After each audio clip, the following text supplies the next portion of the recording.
রাসূলগণের আগমন ঘটেছিল। উদ্দেশ্য ছিল এই, আল্লাহর জমিনে আল্লাহর মানুষের উপরে আল্লাহর বিধান কায়েম করা। এটাই ছিল নবীদের আগমনের উদ্দেশ্য। আর শয়তানের আগমনের উদ্দেশ্য ছিল আল্লাহর বিধানের পরিবর্তে ধর্ম নিরপেক্ষ মতবাদ কায়েম করা। এজন্যে পৃথিবীর কোন নবী, কোন রাসূল ধর্ম নিরপেক্ষ ছিলেন না, সবাই ছিলেন ধর্মের পক্ষে। রাসূলুল্লাহর অসংখ্য সাহাবীদের মধ্যে একজন সাহাবীও ধর্মের ব্যাপারে নিরপেক্ষ ছিলেন না। গোটা বিশ্বের সমস্ত মুহাদ্দিস, মুফাসসির এবং বড় বড় ওলামা, পীর বুজুর্গ, এমন একজন লোক পাওয়া যাবে না যিনি ধর্মনিরপেক্ষ মতবাদের অনুসারী ছিলেন। তাই ধর্মনিরপেক্ষ মতবাদের অনুসারী হওয়ার অর্থই হচ্ছে পবিত্র কোরআন হাদিসের সরাসরি অমান্য করা এবং আল্লাহ ও তার রাসূলের সাথে বিদ্রোহ ঘোষণা করার শামিল। ধর্মনিরপেক্ষ মতবাদ শয়তানের আবিষ্কৃত মতবাদ বলেই দুনিয়ার অধিকাংশ ইহুদি, খ্রিস্টান, মুশরিকরা এই মতবাদের অনুসারী। ইসলাম সম্পর্কে অনভিজ্ঞ পৃথিবীর কিছু কিছু মুসলিম দেশের কিছু কিছু নামধারী মুসলমান ধর্মনিরপেক্ষ মতবাদের ষড়যন্ত্রে পা দিয়েছে। আল্লাহ তাদেরকে রক্ষা করুন। আমরা বলি আমিন, সবাই বলি আমিন। বিশ্বের সমস্ত বিধানগুলোতে সেকুলারিজম, ধর্মনিরপেক্ষ মতবাদের অর্থ করা হয়েছে ধর্মহীনতা এবং ধর্ম বিরোধিতা। এর বাস্তব দৃষ্টান্ত আমরা দেখতে পাই বর্তমান যে সরকার আছে, তাই সেই সরকারের আমলের ভিতরে আমরা এই জিনিসটা দেখতে পাই। সত্য কিনা বলেন? সত্য কিনা বলুন? এই দলটির নাম ছিল আওয়ামী মুসলিম লীগ। এই দলটির নাম ছিল কি? আওয়ামী মুসলিম লীগ। তখন তারা নারায়ে তাকবীর, আল্লাহু আকবার ধ্বনি দিত, স্লোগান দিত। কিন্তু ধর্মনিরপেক্ষ মতবাদ দলীয় আদর্শ হিসাবে গ্রহণ করার কারণে নারায়ে তাকবীর, আল্লাহু আকবার এই স্লোগান তারা বর্জন করেছে। 1972 সনে যখন তারা ক্ষমতায় এলেন, তখন সংবিধানের শিরোনামে মুসলিম প্রথা সিদ্ধ বিসমিল্লাহির রহমানির রহিম তারা পরিত্যাগ করেছিল। সমস্ত বিশ্ববিদ্যালয়ের মনোগ্রাম থেকে ইকরা বিসমি রাব্বিকাল্লাযী খালাক রব্বি জিদনি ইলমা এটাকে তারা বাদ দিয়েছিল। সলিমুল্লাহ মুসলিম হল এই নাম থেকে মুসলিম শব্দ বাদ দিয়েছিল।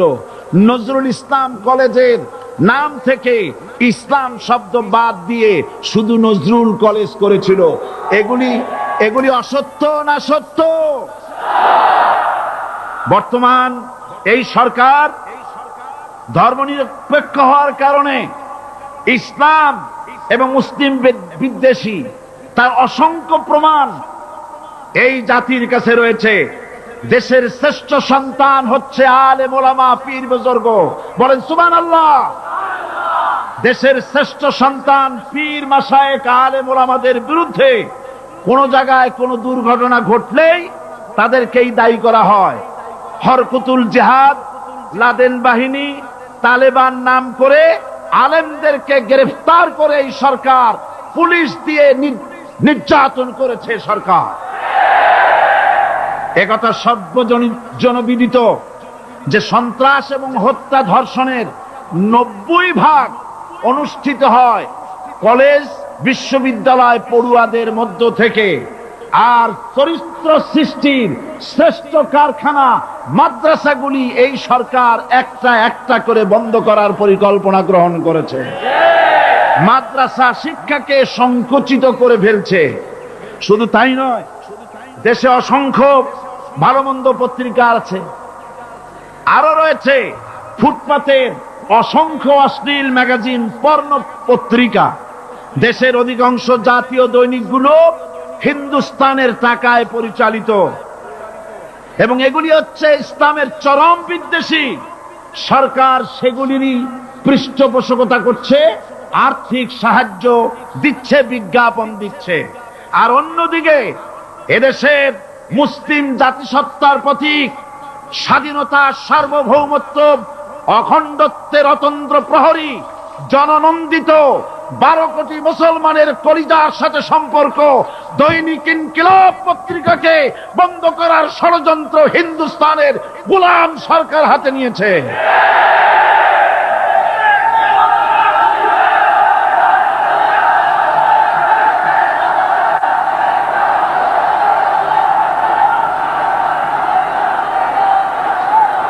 সরকার বস্তুনিষ্ঠ সাংবাদিকতায় ভয় পায়, ইসলামের পক্ষে কথা লিখলে ভয় পায়। এজন্য তারা দৈনিক ইনকিলাব এবং তার পরিবারের গায়ে হাত দেওয়ার প্রস্তুতি নিয়েছে। দৈনিক ইনকিলাবের সম্পাদকের গায়ে যদি হাত দেওয়া হয়, ইনকিলাব যদি বন্ধ করে দেওয়া হয়, সারা বাংলাদেশ অচল হয়ে যাবে।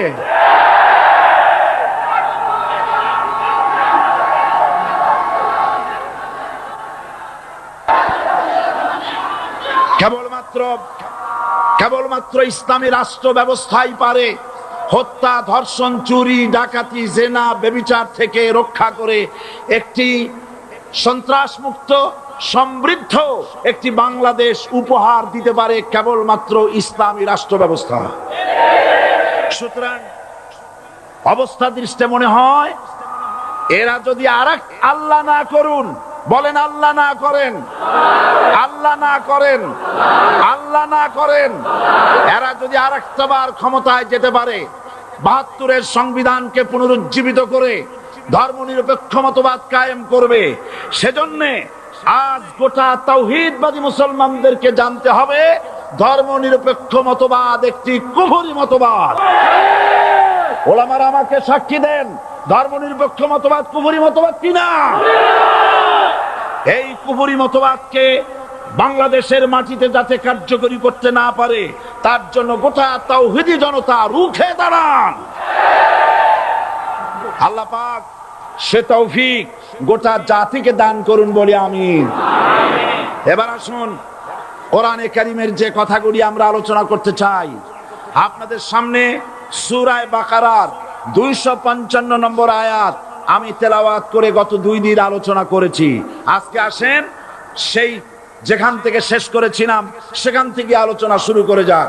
সবাই আমার সাথে পড়েন, আউযু বিল্লাহি শাইতানির রাজীম, বিসমিল্লাহির রাহমানির রহিম। আল্লাহু লা ইলাহা ইল্লা হুয়াল হাইয়ুল কাইয়্যুম, লা তাখুযুহু সিনাতুন ওয়ালা নাওম, লাহু মা ফিস সামাওয়াতি ওয়া মা ফিল আরদ, মান যাল্লাযী ইয়াশফা'ু ইনদাহু ইল্লা বিইذনিহি, ইয়ালামু মা বাইনা আইদিহিম ওয়া মা খালফাহুম ওয়া লা ইউহিতুনা বিশাইইন মিন ইলমিহি ইল্লা বিমা শাআ, ওয়াসি'a কুরসিয়্যুহুস সামাওয়াতি ওয়াল আরদ ولا يؤوده حفظهما وهو العلي العظيم صدق الله العظيم। আমি এই সূরার এই আয়াতে আলোচনা করতে গিয়ে আপনাদের সামনে বলেছিলাম কোরআন শরীফের সর্বশ্রেষ্ঠ আয়াত হচ্ছে হাদিস অনুযায়ী কোন আয়াত? আয়াতুল কুরসি। আল্লাহ পাকের সার্বভৌমত্বের পরিচয় এই আয়াতে কারিমার মধ্যে আল্লাহ পাক দিয়েছেন। গত 2 দিন আমরা আল্লাহ পাকের সার্বভৌমত্ব এবং তার পরিচয় সম্পর্কে আলোচনা করেছি। আজকে সামনের দিকে আমরা এগোতে থাকবো যতদূর আলোচনা করা যায়। আল্লাহ পাক বলছেন, আল্লাহু লা ইলাহা ইল্লা হুয়াল হাইয়ুল কাইয়্যুম। আল্লাহ হচ্ছেন তিনি যিনি ছাড়া কোনো ইলাহ নাই। লা ইলাহা ইল্লাহু, তিনি ছাড়া কোনো ইলাহ নাই, সার্বভৌমত্বের মালিক কেউ নাই। এই যে লা ইলাহা, কোনো ইলাহ নাই, আমরা কালেমার মধ্যে এই কথাটা বলি। আমাদের কালেমায়ে তাইয়্যিবা আমরা কি উচ্চারণ করি? লা ইলাহা ইল্লাল্লাহু মুহাম্মাদুর রাসূলুল্লাহ। জোরে পড়েন লা ইলাহা ইল্লাল্লাহ, লা ইলাহা ইল্লাল্লাহু মুহাম্মাদুর রাসূলুল্লাহ। লা ইলাহা, কোন ইলাহ নাই। এই দাওয়াত দিয়েছেন দুনিয়ার সমস্ত পয়গম্বর। এটা কি শুধু রাসূলুল্লাহর দাওয়াত ছিল? সমস্ত নবীদের স্লোগান ছিল একটা। সমস্ত নবীদের স্লোগান ছিল কয়টা? সবাই বলুন, কি সেই স্লোগান? লা ইলাহা ইল্লাল্লাহ। কোরআন শরীফের ভিতরে ইলাহ শব্দ 147 বার এসেছে। লা ইলাহার অর্থ যদি এই হয়, কোন উপাস্য নাই আল্লাহ ছাড়া, কোন মাবুদ নাই আল্লাহ ছাড়া, মুহাম্মদ সাল্লাল্লাহু আলাইহি ওয়াসাল্লাম আল্লাহর প্রেরিত রাসূল, তাহলে তো এত ঝঞ্ঝাট হওয়ার কথা ছিল না। আপনারা বলেন, নবীরা যখনই এই দাওয়াত দিয়েছেন লা ইলাহা ইল্লাল্লাহ, তখন সংঘর্ষ হয়েছে কিনা? হয়েছে কিনা? বাধা আসছে কিনা? তাহলে এই কথাটা কি, যার কারণে এরকমের বাধা আসে? লা ইলাহা ইল্লাল্লাহ, এর চাইতে বিপ্লবাত্মক, এর চাইতে রিভলিউশন সৃষ্টিকারী কথা আল্লাহর আকাশের নিচে জমিনের উপরে আর একটাও হতে পারে না। লা ইলাহা ইল্লাল্লাহ। ইলাহ শব্দের অর্থ শুধু উপাস্য আর মাবুদ নয়। ইলাহ শব্দের অর্থ হচ্ছে আইনদাতা, ইলাহ শব্দের অর্থ হচ্ছে শাসনকর্তা, ইলাহ শব্দের অর্থ হচ্ছে বিধানদাতা। তো লা ইলাহা যখন একটি লোক ঘোষণা করে, তার অর্থ দাঁড়ায় কোনো আইনদাতা নাই, বিধানদাতা নাই, শাসনকর্তা নাই, কারো আইন মানি না, বিধান মানি না, শাসন মানি না, আল্লাহ ছাড়া। কে ছাড়া? আল্লাহ ছাড়া। এই কালেমার দাওয়াত যখন পয়গম্বরেরা দিয়েছেন, তখন 3 শ্রেণীর লোকেরা বাধা দিয়েছে। বলেন কয় শ্রেণী? সবাই বলেন। 3 শ্রেণীর লোকেরা বাধা দিয়েছে। লক্ষ্য করুন। 1 নম্বরে বাধা দিয়েছে রাষ্ট্র শক্তি। 1 নম্বরে বাধা দিল কারা? 2 নম্বরে বাধা দিয়েছে ধনাঢ্য ব্যক্তিবর্গ। 3 নম্বরে বাধা দিয়েছে যারা কায়েমি স্বার্থবাদী ধর্মীয় শক্তি। এই 3টি শ্রেণী সমস্ত নবীদেরকে বাধা দিয়েছে। সেই বাধা অতীতে যারা দিত, এখন আর দেয় না নাকি? এখনো দেয়। দেখুন, এই কালেমার দাওয়াত হযরতে মূসা আলাইহিস সালামকে যেদিন আল্লাহ পাক প্রথম ওহী দিলেন, এই দাওয়াত শুধু রাসূল দেন নাই, আল্লাহ পাক বলছেন প্রত্যেক নবী তার জাতিকে এই দাওয়াত দিয়েছেন। কি? আল্লাহ রাব্বুল আলামিন বলেন, সকল নবী তার কওমকেই বলে দাওয়াত দিয়েছেন, ইয়া কওমি ইবুদুল্লাহা মা লাকুম মিন ইলাহিন গায়রু। হে সম্প্রদায়, আল্লাহ ছাড়া কোনো ইলাহ নাই, তার ইবাদত করো, তারই দাসত্ব করো, তার গোলামি করো। আল্লাহ পাক মূসা আলাইহিস সালামকে যখন নবুয়াত দিলেন, প্রথম যে ওহী এলো, প্রথম ওহীটাই ছিল ইন্নানি আনাল্লাহ লা ইলাহা ইল্লা আনা ফা'বুদনি ওয়া আকিমিস সালাতা লিযিকরি। নিশ্চয়ই আমি আল্লাহ, আমি ছাড়া কোনো ইলাহ নাই, আইনদাতা নাই, বিধানদাতা নাই। সুতরাং আমার দাসত্ব করো এবং আমার শরণার্থে নামাজকে প্রতিষ্ঠা করো। মূসা আলাইহিস সালামকে আল্লাহ পাক ওহী দিয়ে তাকে পাঠালেন। কোথায় পাঠালেন? আল্লাহ পাক বলেন, ইযহাব ইলা ফিরআউনা ইন্নাহু তাগা। গোটা কওম নাফরমান, আল্লাহর আইন কেউ মানছে না। গোটা কওমের কাছে না পাঠাইয়া আল্লাহ পাক সর্বপ্রথম মূসা আলাইহিস সালামকে দাওয়াত নিয়ে কার কাছে পাঠালেন? ফেরাউনের কাছে, কারণ ফেরাউন হচ্ছে রাষ্ট্রশাসক। ফেরাউন কি রাষ্ট্রশাসক। টিলা নিচের পানি পাহাড়ের উপরে যায় না, উপরের পানি না নিচের থেকে উপরে যায়, উপরে পানি নিচে আসে।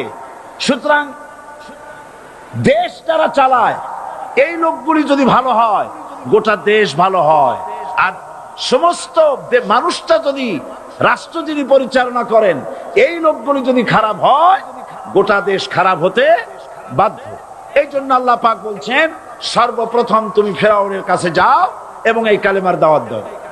হযরত মূসা আলাইহিস সালাম ফেরাউনের কাছে গেলেন আর দাওয়াত দিলেন, ফেরাউন পড়ে নাও লা ইলাহা ইল্লাল্লাহ। একটি কথা আপনাদের মনে রাখতে হবে, দুনিয়ার কোন ফেরাউন, কোন নমরুদ, কোন সাদ্দাত, কোন হামান কেউ বলে নাই যে আমি আল্লাহ, আমি রাজ্জাক, আমি খালেক, আমি পৃথিবী সৃষ্টি করেছি। কথা কেউ বলেছে? কেউ বলে নাই। কি বলেছে তারা? ফেরাউন বলেছে মা আলিমতু লাকুম মিন ইলাহিন গায়রি, আমি তো জানি না আমি ছাড়া আরো কোন ইলাহ আছে, এ কথা আমার জানা নাই, সুতরাং আমি হচ্ছি ইলাহ আর তুমি বলছো লা ইলাহা। তার মানে হচ্ছে ওই সময় পয়গম্বরেরা, আল্লাহর নবীর সাহাবীরা তারা জানতেন যে আমরা কিসের দাওয়াত দেই, আর যারা শুনতো তারাও বুঝতো কিসের দাওয়াত শুনতেছি। আজ আমার দেশে একই কালেমার দাওয়াত দেওয়া হয় কিন্তু মানুষেরা বুঝতে পারে না কি শুনতেছি। ভাষা জানার ব্যাপারে, বোঝার ব্যাপারে হলো আসল বিষয়। এটা বুঝাতে গিয়ে আমি মাঝে মধ্যে একটা দৃষ্টান্ত দেই এভাবে। একজনের একটা রেশনের দোকান ছিল, সেই দোকানে তার একটা ময়না পাখি ছিল, আর ময়না পাখিকে কথা শেখানো যায় সেটা তো আপনারা জানেন। জি, ময়নাকে শিখায়েছে যে লাইন করুন, এক এক করে আসুন। ময়না এই কথা শিখেছে। সকালবেলায় যখন রেশনের দোকানে ভিড় পড়ে গেছে তখন ওই পাখি খাঁচার মধ্যে বসে বলছে লাইন করুন, এক এক করে আসুন। একদিন খাঁচার দরজা খোলা পেয়ে পাখি উড়ে গিয়ে গাছের ডালে বসেছে। আশেপাশে যত পাখি ছিল তারা চিন্তা করলো এই রকমের পাখি তো কখনো দেখি নেই। ময়না তো দেখতে কাকের মতো না, শালিকের মতো না, দেখতে একটা ভিন্ন রকম। ওরা এসে চতুর্দিক থেকে এই নবান্ত, এই যে নতুন এসেছে, ওরে ঠোকরানো শুরু করেছে চতুর্দিক থেকে। ঠোকরানি খেয়ে ময়না বলতেছে লাইন করুন, এক এক করে আসুন। এখন ময়না তো বোঝে না যে কি বলতেছি, আর যে পাখিরা ঠোকরাচ্ছে তারাও তো বোঝে না যে কি শুনতেছি। ময়না যদি বুঝতো যে আমি কি বলি, সবাই মিলে ঠোকরায়, তাই জান বাঁচে না। লাইন করে ঠোকরাইনি তো কলজে যাবে, সব ঠোঁটে ঠোঁটে চলে যায়, বুঝে নেয়। আমাদের অবস্থা তাই হয়েছে। এই যে আপনারা এখানে দাঁড়াইছেন কেন? যারা যেখানে দাঁড়ায় বসা মানুষেরা অনুরোধ করে বসায় দেন। এত বড় বিশাল মাহফিলে আপনি দাঁড়ায়া কোন মানুষকে কষ্ট দিবেন না, জায়েজ নাই। মুসলমানদেরকে কষ্ট দেওয়া কবিরা গুনাহ। বুঝতে পেরেছেন?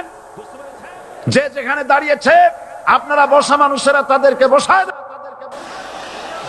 এত বড় বিশাল মাহফিলে আপনি দাঁড়ায়া কোন মানুষকে কষ্ট দিবেন না, জায়েজ নাই। মুসলমানদেরকে কষ্ট দেওয়া কবিরা গুনাহ। বুঝতে পেরেছেন? যে যেখানে দাঁড়িয়েছে আপনারা বসা মানুষেরা তাদেরকে বসায় দেন।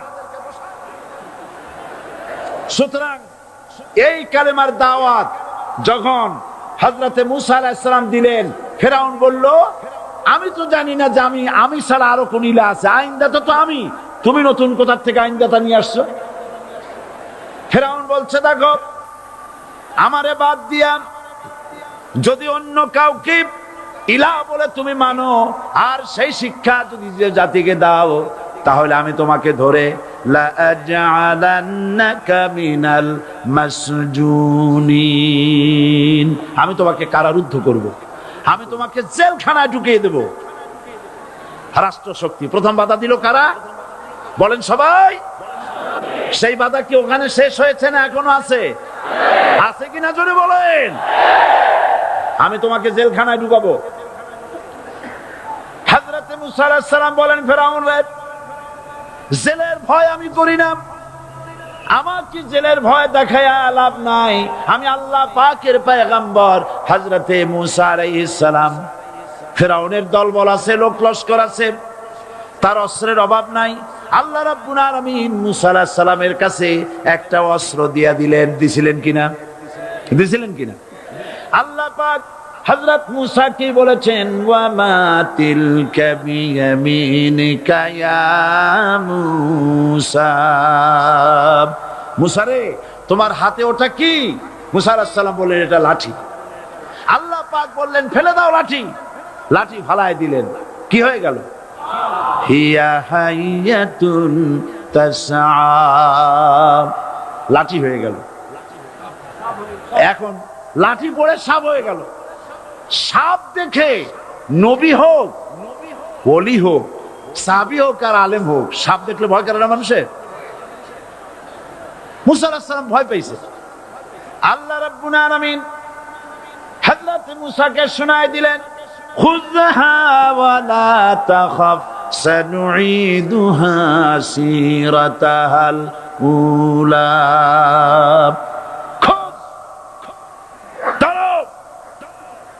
লা তাখাফ, ভয় পেও না। আল্লাহ বলছেন ধরো, ভয় পেও না। ধরার সঙ্গে সঙ্গে স্বাভাবিক অবস্থায় ফিরে আসবে, আবার লাঠি হয়ে যাবে। এখন আল্লাহ বলছেন ধরো। মুসা আলাইহিস সালাম কি ভয় পাওয়া উচিত হবে? আর উচিত হবে? আমরা পাকড়াও হয়ে গেছি। তিন দিকে সাঁড়াশি আক্রমণ, তিন দিকে শত্রু, একদিকে দরিয়া, পালাবার রাস্তা আছে? হযরত মুসা আলাইহিস সালাম ভয় পেয়ে গেলেন, সারেন্ডার করলেন না। হযরত মুসা আলাইহিস সালাম বললেন, কাল্লা, কখনো নয়, ভয় পাওয়ার কোনো কারণ নাই। রব্বি সায়াহদিন, অবশ্যই আমার রব আমার জন্য রাস্তা করে দিবেন। ভয় পাইও না, আমার রব রাস্তা করে দিবেন। আল্লাহ রাব্বুল আলামিন হযরত মুসা আলাইহিস সালামকে অর্ডার করলেন, হাতের লাঠি দিয়া দরিয়ার উপরে আঘাত করো। হযরত মুসা আলাইহিস সালাম দরিয়ার উপর আঘাত করলেন। রাস্তা ছিল দরকার একটার, এক বাড়িতে আল্লাহর হুকুমে লাঠি দিয়ে একটি আঘাত করার সঙ্গে সঙ্গে হযরত মুসার তার সঙ্গী সাথী দরিয়া পার হওয়ার জন্য দরিয়ার মধ্য দিয়ে আল্লাহ 12টা রাস্তা পয়দা করে দিলেন। সে আল্লাহ আছে না নাই? এত আসতে বলেন কেন? ভয় পাওয়ার কারণ আছে? রাষ্ট্র শক্তি বাধা দিয়েছে সমস্ত নবীদেরকে। কেন? নবীদের চরিত্র খারাপ? জোরে বলেন, নবীদের চরিত্র খারাপ? নবীদের চাইতে মাসুম, বেগুনাহ, উন্নত চরিত্রের মানুষ আল্লাহর আকাশের নিচে জমিনের উপরে আর হয় নাই। তোমরা যে সামনে তাদের পিছনে দৌড়াও, অমুকের সৈনিক, নেতা নেতা করে মরো, এইসব নেতা যাদের পিছনে দৌড়াও, এই নেতাগুলি, আমি জিজ্ঞেস করি আপনাদেরকে, এই নেতাগুলি জীবনে একবারও জিনা করে নাই? এ ব্যাপারে অনুসারীরা আপনারা কি নিশ্চিত? মিথ্যা কথা জীবনেও কয় নাই, প্রতারণা করে নাই, ঠাট্টা করে নাই, বিদ্রুপ করে নাই, মদ খায় নাই, মানুষ হত্যা করে নাই। কিসের নেতা? নেতা হচ্ছেন সেই ব্যক্তি যিনি বলেছেন, ও আমার স্ত্রীরা, ও আমার সাহাবীরা, রাতের আধারে আমার মধ্যে যা আচরণ দেখতে পাও, দিনের আলোতে আমার মধ্যে যা দেখতে পাও, সবগুলি খুলে খুলে মানুষের কাছে বলে দাও। তার নাম বিশ্বনবী মুহাম্মদ রাসূলুল্লাহ সাল্লাল্লাহু আলাইহি ওয়াসাল্লাম।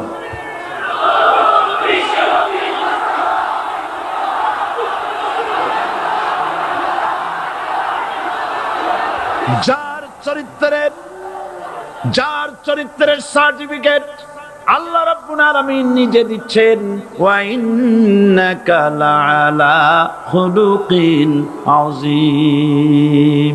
নবী হে, উন্নত চরিত্রের উপরে আপনি প্রতিষ্ঠিত। সুবহানাল্লাহ। কে সার্টিফিকেট দিচ্ছেন? আযীম, আযীম। মাটিতে চওড়াকে বলা হয় অরিজ, গভীরতাকে বলা হয় আমিক। কত প্রশস্ত, যা মাপার কোনো ফিতা নাই, কত গভীর, যা মাপার কোনো যন্ত্র নাই, এইটাকে আরবিতে বলা হয় আজিম। সুবহানাল্লাহ বলতে ইচ্ছে করে না? ও নবী, তোমার চরিত্র এমন যা মাপার মতো যন্ত্র পৃথিবীতে নাই। এই সার্টিফিকেট দিলেন কে? সমস্ত নবীরাই চরিত্রবান, নবীরা মাসুম, বেগুনাহ। সুবহানাল্লাহ বিহামদিহি। সেই নবীরা মার খান নাই? খেয়েছেন কিনা বলেন? কারা মেরেছে? রাষ্ট্র শক্তি। কারা মেরেছে? কারণ নবীরা বলেছেন লা ইলাহা ইল্লাল্লাহ। পড়েন সবাই, লা ইলাহা ইল্লাল্লাহ। আপনিও যদি নবীদের মতো, সাহাবীদের মতো বুঝা এই কলেমার দাওয়াত দেন, বাধা আসবেই। বোঝাবুঝির ব্যাপার, বুঝতেই সারল। কত মাহফিল হয় বাংলাদেশে, হয় না? কোনো বাধা নাই, ঠিক কিনা? কত পূজা হয়, পার্বণ হয়, গান হয়, থিয়েটার হয়, গুনাহগার বিবির গান হয়, কত কিছু হয়। কোনো বাধা আছে? তাফসীরের মাহফিলে বাধা। কারণ ওরা বুঝতে পেরেছে এ তাফসীরের মাহফিলে গাজীর গীত হয় না, এ তাফসীরের মাহফিলে আল্লাহর সার্বভৌমত্ব কায়েমের আন্দোলন চলে।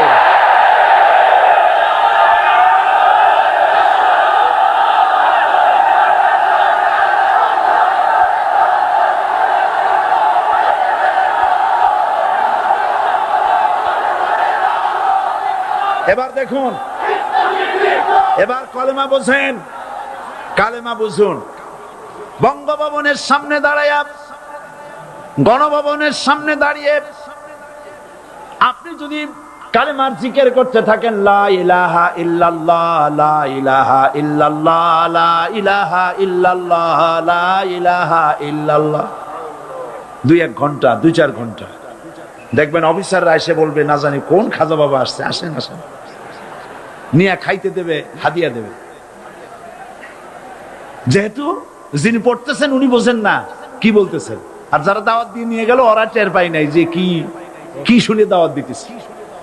কিন্তু আপনি যদি বঙ্গভবন, গণভবন, সেক্রেটারিয়েট আর পার্লামেন্ট এর ভিতরে ঢুকে যদি বলেন, কোন মানুষের তৈরি করা আইন মানি না, কোন সরকারের সার্বভৌমত্ব স্বীকার করি না, কারো বিধান মানি না, কারো তৈরি করা আইনের সামনে মাথা নত করি না, আল্লাহ ছাড়া কারো বিধান মানি না, হাদিয়া আসবে, খাইতে দেবে, পকেটে টাকা দেবে, খাওয়াবে এক জায়গায় নিয়ে। কোন জায়গায়?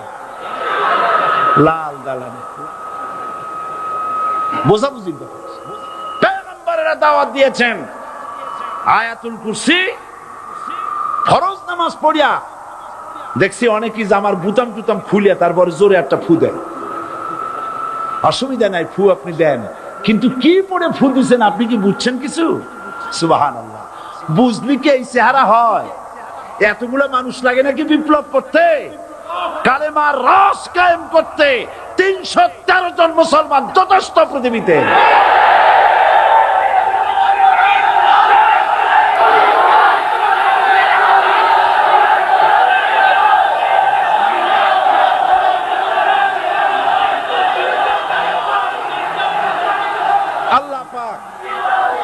কোরআনে কারীমের মধ্যে আল্লাহ পাক বলেছেন, এমন একজন নবী পাঠাই নাই, ইয়া হাসরাতান আলাল ইবাদ, বান্দার উপরে আফসোস।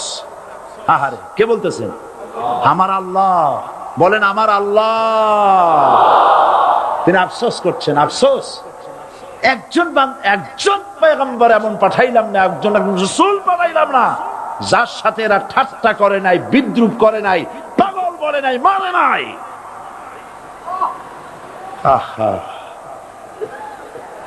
অপরাধ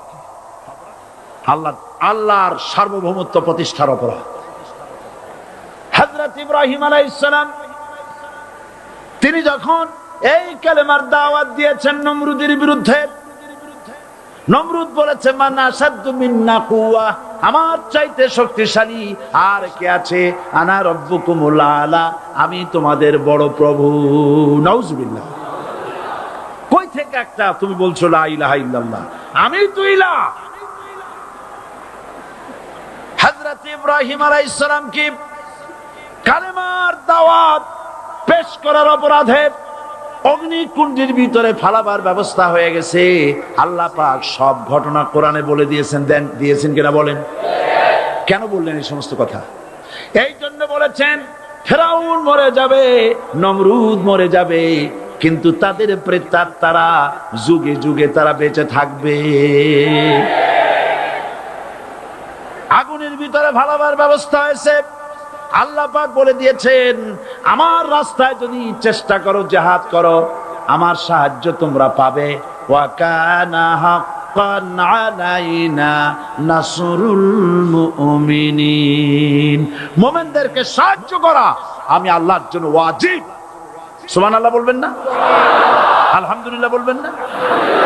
আমার জন্য ওয়াজিব মুমিনদেরকে সাহায্য করা। ইব্রাহিম আলাইহিস সালামকে আগুনে ফেলানো হচ্ছে। হযরত জিবরাইল বলেন ইব্রাহিম তোমাকে আগুনের ভিতরে ফেলানো হতেছে, আমার কাছে সাহায্য চাও, আমি তোমারে বাঁচায় দেব। হযরত ইব্রাহিম আলাইহিস সালাম তিনি বললেন জিবরাইল আমার পরীক্ষা চলতেছে, আমাকে ডিস্টার্ব করো না, আমি তোমার কাছে সাহায্য কেন চাইবো? আমি তো এমন কোন অন্ধ আল্লাহর ইবাদত করি না যিনি তার বান্দার দুঃখ দুর্দশা নিজের চোখে না দেখেন। পরীক্ষা পাস করছে না?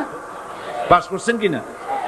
হযরত ইব্রাহিম বলেন শোনো জিবরাইল, আমি যদি আগুনের ভিতরে পড়ে যাই আর আগুনে পুড়ে যদি ভস্ম হয়ে যায়, আমার আল্লাহ যদি এতে খুশি হন, তাহলে আমি আমার রব্বুল আলামিনকে খুশি করার জন্য এভাবে 1000 বার পড়তে আমি রাজি আছি। ইব্রাহিম আলাইহিস সালাম আগুনের ভিতরে পড়ে গেলেন। আল্লাহ রাব্বুল আলামিন আগুনের প্রতি নোটিশ করে দিলেন ইয়া নারু কুনি বারদাও ওয়া সালামান আলা ইব্রাহিম, আগুন আমার ইব্রাহিমের জন্য শান্তিদায়ক ঠান্ডা হয়ে যা। ইব্রাহিম আলাইহিস সালাম জ্বলছেন, পুড়ে গেছেন। নমরুদ তার প্রাসাদের ছাদে বসে ইব্রাহিম আলাইহিস সালামের পোড়া দৃশ্য দেখে আনন্দ করবে, আগুনের দিকে তাকায় দেখে ইব্রাহিম আরামে বসে আছেন। পোড়া তো দূরের কথা, জামাও পড়ে নাই। ও ডাক দিয়া বলে রে আগুন, গোটা জাতি নিয়ে তোর পূজা করলাম, আমার দুশমন কেন জ্বালাইতে পারিস না? তোর জ্বালানো শক্তি কি নষ্ট হয়ে গেছে নাকি? আগুনের ভিতর থেকে আওয়াজ বেরিয়ে এলো নমরুদ, আমার ভিতরে দাহ্য শক্তি জ্বালানো শক্তি আছে কি নাই যদি প্রমাণ করতে চাও, টেস্ট করতে চাও, তুই নিজে আয়, তোরে সুদ্ধা তাম দুনিয়া জ্বালাই দিতে পারি, ইব্রাহিমের এক গাছা পশম জ্বালাইতে পারি না। বিশ্বকবি আল্লামা ইকবাল কি সুন্দর করে বলেছেন, আজ ভি হো জু ইব্রাহিম কা ইমা पैदा आग कर सकती है एक अंदाजे गुलिस्तां पैदा। ইব্রাহিমের ঈমান যদি আজও কোথাও হয় বিদ্যমান, করতে পারেন অগ্নিকুণ্ডে খুবসুরত এক গুলিস্তান। এখনো যদি ইব্রাহিমের সন্তানদেরকে আগুনের মধ্যে ফেলে দেওয়া হয়, আর ইব্রাহিম ঈমান যদি থাকে, আগুনকে ফুলের বাগান বানাবার ক্ষমতা আল্লাহর আছে। চিরকাল আল্লাহ পাক এই কালেমাকে দিয়েছেন আল্লাহর সার্বভৌমত্বকে প্রতিষ্ঠা করার জন্য। আয়াতুল কুরসি শুধু পড়ে বুকে ফু দেওয়ার জন্য নয়। পড়েন আমার সাথে, আল্লাহু লা ইলাহা ইল্লাহু আল হাইয়ুল কাইয়্যুম। দুনিয়ার সমস্ত পয়গম্বর অত্যাচারিত হলেন, শুধু তাই নয়, বিশ্ব নবী আখিরি জামানার পয়গম্বর নবী মুহাম্মদ রাসূলুল্লাহ সাল্লাল্লাহু আলাইহি ওয়াসাল্লাম জাতির কাছে আসলেন। তিনি এসে বললেন, ইয়া আইয়ুহান নাস কুলু লা ইলাহা ইল্লাল্লাহ। প্রথম দাওয়াত প্রথম দাওয়াত। শুনছেন কথা? রাসূলুল্লাহ বলছেন, ও জাতি, আমার রাসূল তো মক্কার রাসূল না শুধু, মদিনার রাসূল না শুধু, আরবি ভাষা ভাষীদের রাসূল না শুধু, আমার নবী কি নবী? চিল্লায় বলেন।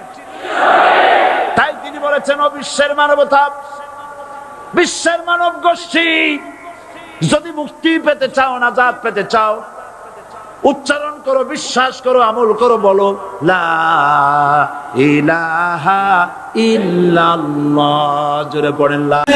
কোরআনে কারীমের মধ্যে আল্লাহ পাক এই পৃথিবীর বুকে যারা আরামের টাটকা সুখগুলি, আরামগুলি যারা বর্জন করে আল্লাহ রাব্বুল আলামিনকে বিশ্বাস করে যারা জীবন পরিচালনা করেছে, আল্লাহ পাক তাদের জন্য জান্নাত রেখেছেন এবং তাদের জন্য বলছেন, সাবিকু ইলা মাগফিরাতিম মির রাব্বিকুম ওয়া জান্নাতিন আরদুহা কাআরদিস সামাই ওয়াল আরদ উইদ্দাত লিল্লাযীনা আমানু বিল্লাহি ওয়া রাসূলিহি। আল্লাহ পাক বলেন, প্রতিযোগিতা করো আল্লাহর মাগফিরাত কামনার জন্য আর জান্নাতে যাওয়ার জন্য প্রতিযোগিতা করো, আল্লাহর রহমত পাওয়ার জন্য সৎ কাজের প্রতিযোগিতা করো, তাহলে আল্লাহ রাব্বুল আলামিন তোমাদেরকে ক্ষমা করবেন আর তোমাদের জন্য এমন জান্নাত দিবেন যেই জান্নাত আকাশের বিশালতার, জমিনের বিশালতার মতো। এই বিরাট জান্নাত তোমাদেরকে দিবেন। এই জান্নাত চিরস্থায়ী সুখ এবং শান্তি জায়গা হবে। মাসালুল জান্নাতিল্লাতী উইদাল মুত্তাকুন ফিহা আনহারুম মিন মাইন গায়রি আসিলিন ওয়া আনহারুম মিন লাবানিন লাম ইয়াতাগায়্যার তা'আমুহু। আল্লাহ পাক বলছেন, জান্নাত আল্লাহ পাক ওয়াদা করেছেন মুত্তাকীদের জন্য। আল্লাহ পাক জান্নাত দিবেন, যে জান্নাতের ভেতরে রয়েছে মধুর প্রস্রবণ, রয়েছে দুধের প্রস্রবণ, রয়েছে সেখানে স্বচ্ছ পানীয় পানির প্রস্রবণ রয়েছে। এই সুন্দর জান্নাত, ঝর্ণা ধারা আল্লাহ পাক সৃষ্টি করেছেন, বাগ বাগিচা দিয়ে ভরে রেখেছেন জান্নাত। সেই জান্নাতে জান্নাত হবে এয়ার কন্ডিশন, রোদ্রের তাপ হবে না সেখানে, রোদ্রের খরতাপ হবে না সেখানে, ঠান্ডার প্রচন্ডতা থাকবে না। কিরকম হবে জায়গাটা? আল্লাহ পাক বলছেন, মুত্তাকিনা আলাল আরাইকি লা ইয়ারাউনা ফিহা শামসান ওয়ালা জামহারিরা ওয়া দানিয়াতান আলাইহিম যিলালুহা ওয়া দুল্লিলাত কুতুফুহা তাযলিলা। আল্লাহ পাক এমন জান্নাত রেখেছেন, সেই আল্লাহ পাক সেই জান্নাতের ভিতরে জান্নাতীরা ঠেস লাগায়া মুখোমুখি অবস্থায় তারা সেখানে বসবে, আর জান্নাতীদের মনের মধ্যে কোনো দুঃখ থাকবে না, পেরেশানি থাকবে না। পৃথিবীতে মানুষের দুঃখ থাকে, পেরেশানি থাকে, সেখানে কোনো দুঃখ আর পেরেশানি থাকবে না। সেই জায়গাটা হবে শীতাতপ নিয়ন্ত্রিত, না শীত না গরম, চির বসন্ত বিরাজ করবে। জান্নাতীরা সেখানে থাকবে। এই সুন্দর জান্নাত আল্লাহ পাক রেখেছেন মুত্তাকীদের জন্য। সুবহানাল্লাহ। কাফেরদের জন্য জান্নাত হবে, জাহান্নাম হবে চিরকাল। খালিদিনা ফিহা আবাদান, চিরকাল কাফেরেরা জাহান্নামে থাকবে। সর্বশেষ যে ব্যক্তি জাহান্নাম থেকে মুক্তি লাভ করবে তাকে আল্লাহ পাক বলবেন, ফেরেশতাদেরকে বলবেন, আমার ফেরেশতারা আমার এই বান্দাকে জান্নাত এবং জাহান্নামের মাঝখানে রেখে দাও। জান্নাত এবং জাহান্নামের মাঝখানে লোকটি যখন থাকার জায়গা পাবে, সে জান্নাতের দিকে তাকায়া দেখবে আর কাঁদতে থাকবে। আল্লাহ পাক জিজ্ঞেস করবেন, বান্দারে, যুগের পর যুগ ধরে জাহান্নামে কেঁদেছো, আমি রব্বুল আলামিন জাহান্নাম মাফ করে দিয়া জান্নাত জাহান্নামের মাঝখানে রেখে দিয়েছি, আযাব থেকে তো বেঁচে গেছো, এখন কাঁদো কেন? লোকটি বলবে, রব্বুল আলামিন কান্দি এই কারণে, জাহান্নাম থেকে মাফ করেছো, তোমার শুকরিয়া আদায় করি। জান্নাত তো আমার কপালে নাই, কিসমতে নাই, কিন্তু জান্নাত আমি এখান থেকে দেখতে পাচ্ছি, জান্নাতের সুঘ্রাণ আমার নাকে আসতেছে, কপালে নাই যাওয়ার। আমি কাঁদি এই জন্য, তুমি যদি মেহেরবানি করে আমাকে জান্নাতের দরজার কাছে একটু দাঁড় করায় দিতা, প্রাণ ভরে তোমার জান্নাতের দৃশ্যটা একটু দেখতাম। আল্লাহ পাক তার আরজি পূরণ করবেন, বলবেন যাও, ফেরেশতাদের বলবেন এর জান্নাতের দরজার কাছে দাঁড় করায় দাও। জান্নাতের দরজার কাছে দাঁড়িয়ে লোকটি আবার কান্না শুরু করবেন। আল্লাহ পাক প্রশ্ন করবেন, এবার কান্দো কেন? লোকটি বলবে, রব্বুল আলামিন, কান্দি এই কারণে, জান্নাতের এই দরজায় দাঁড়ায়া জান্নাতের অফুরন্ত নেয়ামত কিছুই ভালো করে দেখা যায় না, শুধু অল্প জায়গা দেখি। যদি তুমি আমারে দয়া করে জান্নাতের মাঝখানে দাঁড় করায় দিতা, চতুর্দিকে তাকায়া তাকায়া দেখা কলিজারে ঠান্ডা বানাইতাম। তবে আমি ওয়াদা করি, জান্নাতের কোন নাজ নেয়ামত, কোন ফল আমি খাবো না, ধরবো না, ছুঁইব না। একটুখানি মেহেরবানি করে মাঝখানে দাঁড় করাইয়া দাও, জান্নারে ঠান্ডা করি। আল্লাহ রাব্বুল আলামিন ফেরেশতাদের বলবেন, আমার এই বান্দারে জান্নাতের মাঝখানে দাঁড় করাইয়া দে। আল্লাহর নবী বলেন, জান্নাতের মাঝখানে দাঁড়িয়ে লোকটি আগের চাইতে আরো জোরে চিৎকার মেরে কাঁদতে থাকবে। আল্লাহ পাক বলবেন, বান্দারে কি হলো তোর? দরজার কাছে আসতে চাইছিলে, আইনা দিলাম। আবার এবার মাঝখানে আসতে চাইছো, তাও এনে দিয়েছি। আবার কান্দো কেন? লোকটি বলবে, রব্বুল আলামিন, এবার কান্দি এই জন্যে, তুমি যখন দয়া করে একটিবার জান্নাতের মাঝখানে এনে আমাকে দাঁড় করায় দিয়েছো, তুমি রহমান রহিম গফুরুর রহিম, এই জান্নাত থেকে আবার আর বাইর করে দিও না। আল্লাহ রাব্বুল আলামিন বলবেন, ও আমার বান্দারে, আমার এই জান্নাত তোর খুব পছন্দ হয়েছে নাকি? লোকটি বলবে, রব্বুল আলামিন, কলিজা ঠান্ডা হয়ে গেছে, ভাবতেও পারি নাই জান্নাত এত সুন্দর। আল্লাহ পাক বলবেন, বান্দারে, এরকম একটি নয়, দুইটা নয়, তোর জন্য আমি 10টা জান্নাতে এরকম রিজার্ভ করে রাখছি। সুবহানাল্লাহ।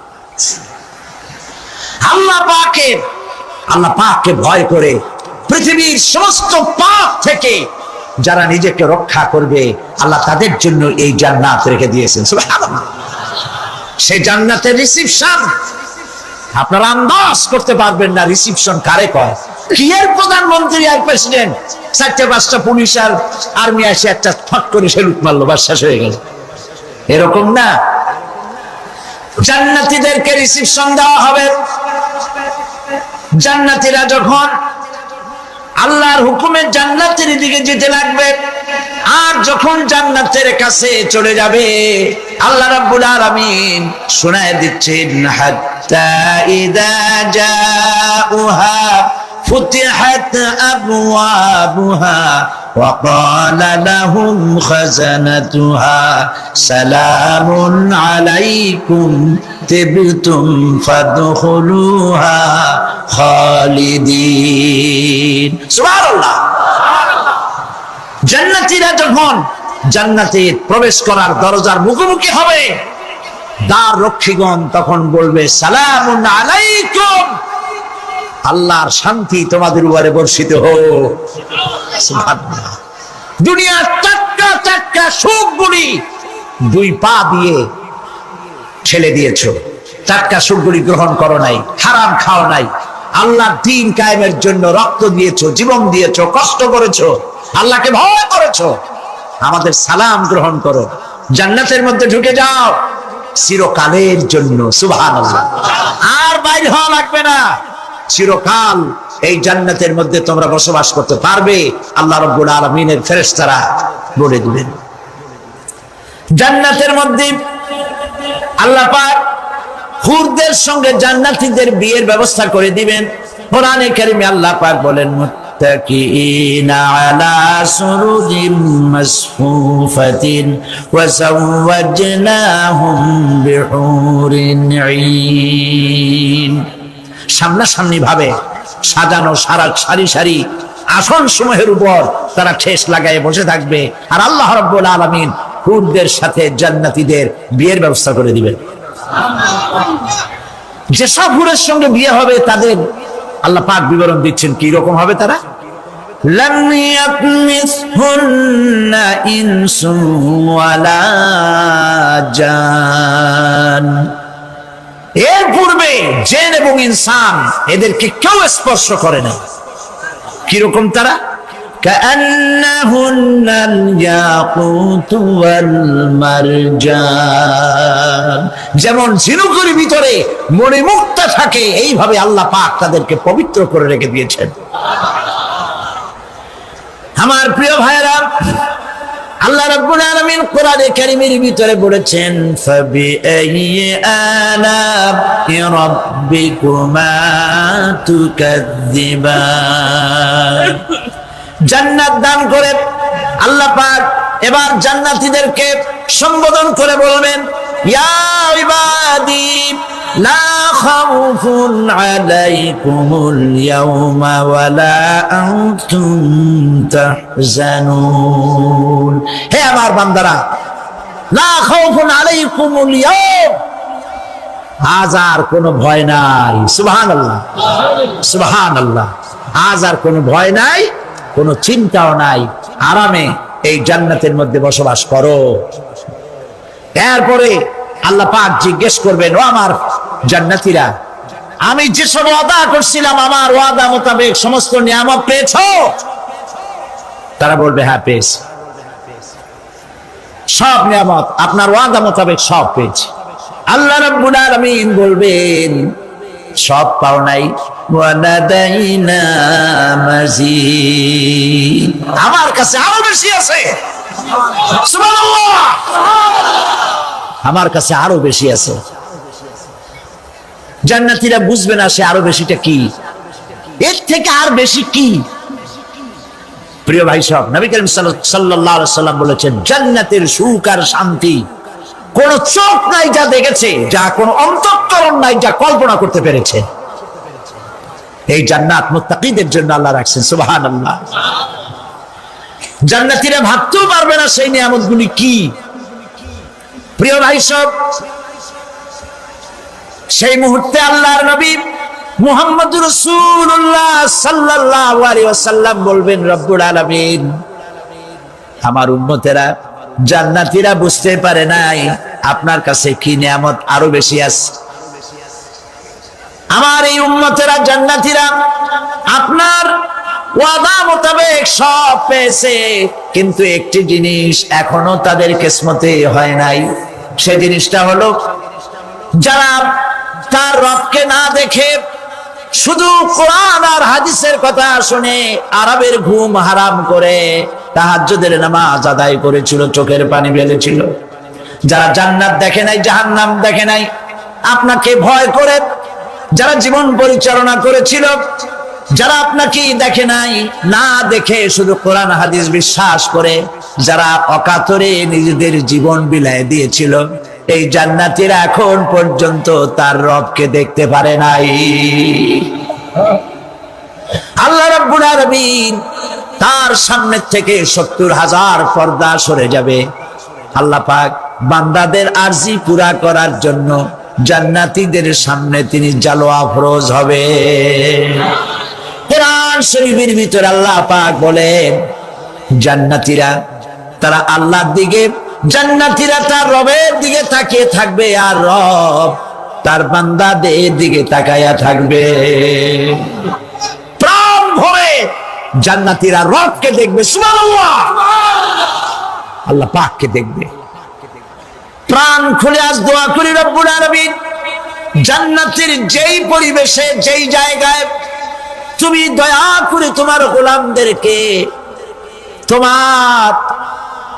তুমি নিজেই দর্শন দিবে, দেখা দিবে। মনিব গো, ও আমাদের রব, আজ এই বিশাল জনসমুদ্র নিয়ে তোমার দরবারে আবেগ ভরা কণ্ঠে বলি, যেই অনুষ্ঠানটি তুমি এমন মুবারক অনুষ্ঠান করবে যেখানে তুমি জান্নাতীদেরকে দেখা দিবে, ওই জান্নাতের কোনো একটি, ওই অনুষ্ঠানের কোনো একটি কোনায় কানায় আমাদেরকেও দাঁড় করাইয়া দেখান তো।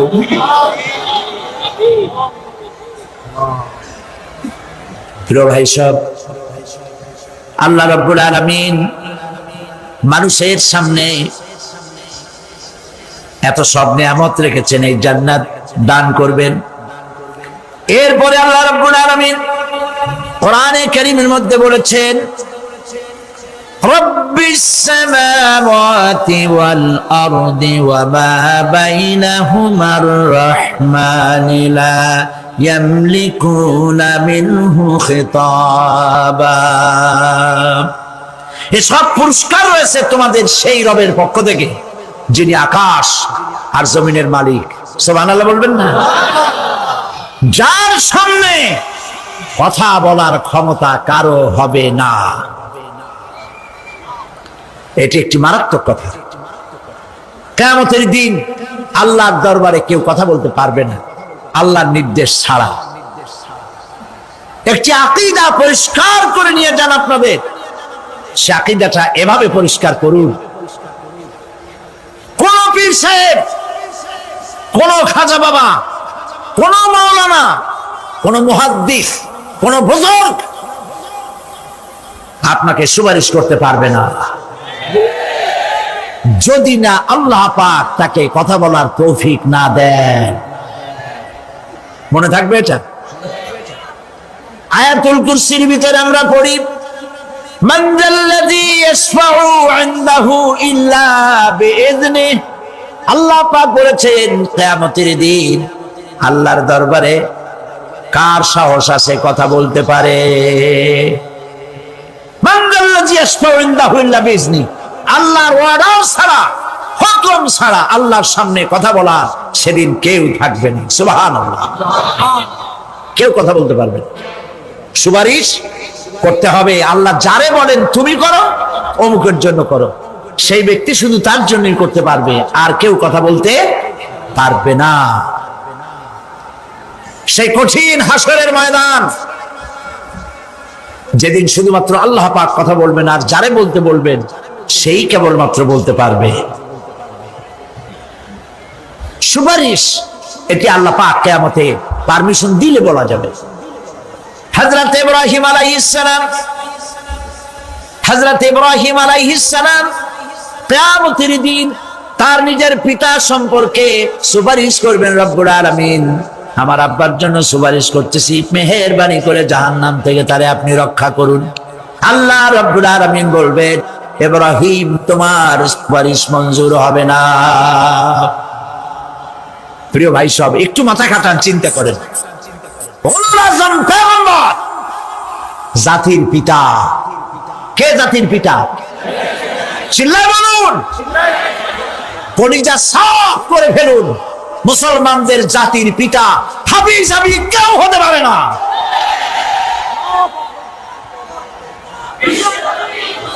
মিল্লাতা আবিকুম ইব্রাহিম। ইব্রাহিম আলাইহিস সালাম এই মিল্লাতের পিতা। সুবহানাল্লাহ। হযরত ইব্রাহিম আলাইহিস সালাম কিয়ামতের দিন বলবেন, আল্লাহ আমার আব্বার জন্য সুপারিশ করছি। আল্লাহ পাক বলবেন মঞ্জুর হবে না।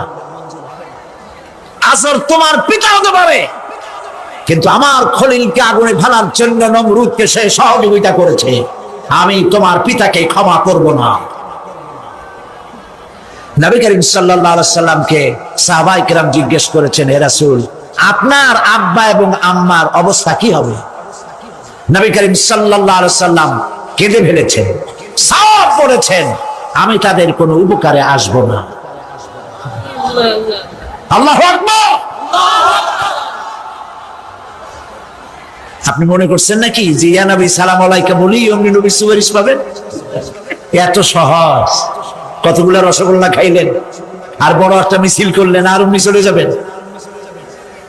পৃথিবীর সব মানুষ, সাহাবায়ে কেরাম বাদ দেন, পৃথিবীর সমস্ত মানুষ একত্রিত হয়ে আবু তালেব রাসূলুল্লাহকে যে ভালোবেসেছেন, ওর 1000 ভাগের 1 ভাগও সারা দুনিয়ার মানুষ রাসূলুল্লাহকে ভালোবাসতে পারবে? পারবে?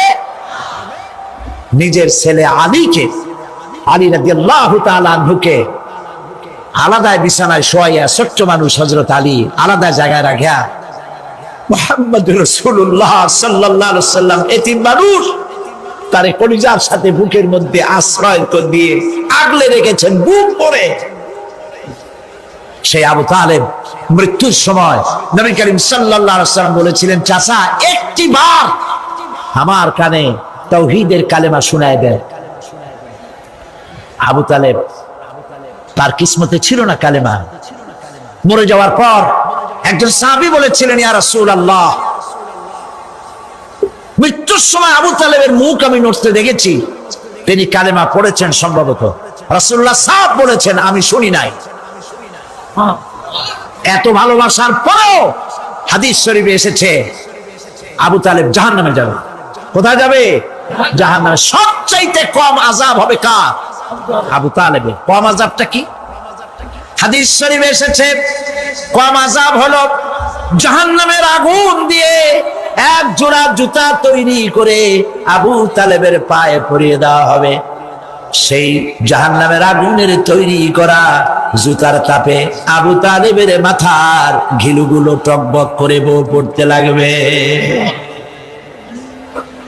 এত ভালোবেসে যদি কিয়ামতে উপায় না হয়, আপনি ইয়া নবী সালাম আলাইকা, ইয়া রাসূল সালাম আলাইকা, আর কতগুলো জিলাপি খাইলেন, বড় একটা মিছিল করলেন। প্রিয় ভাই সব, এইসব বেদাত ছাড়ুন, এগুলি সুস্পষ্ট বিদআত।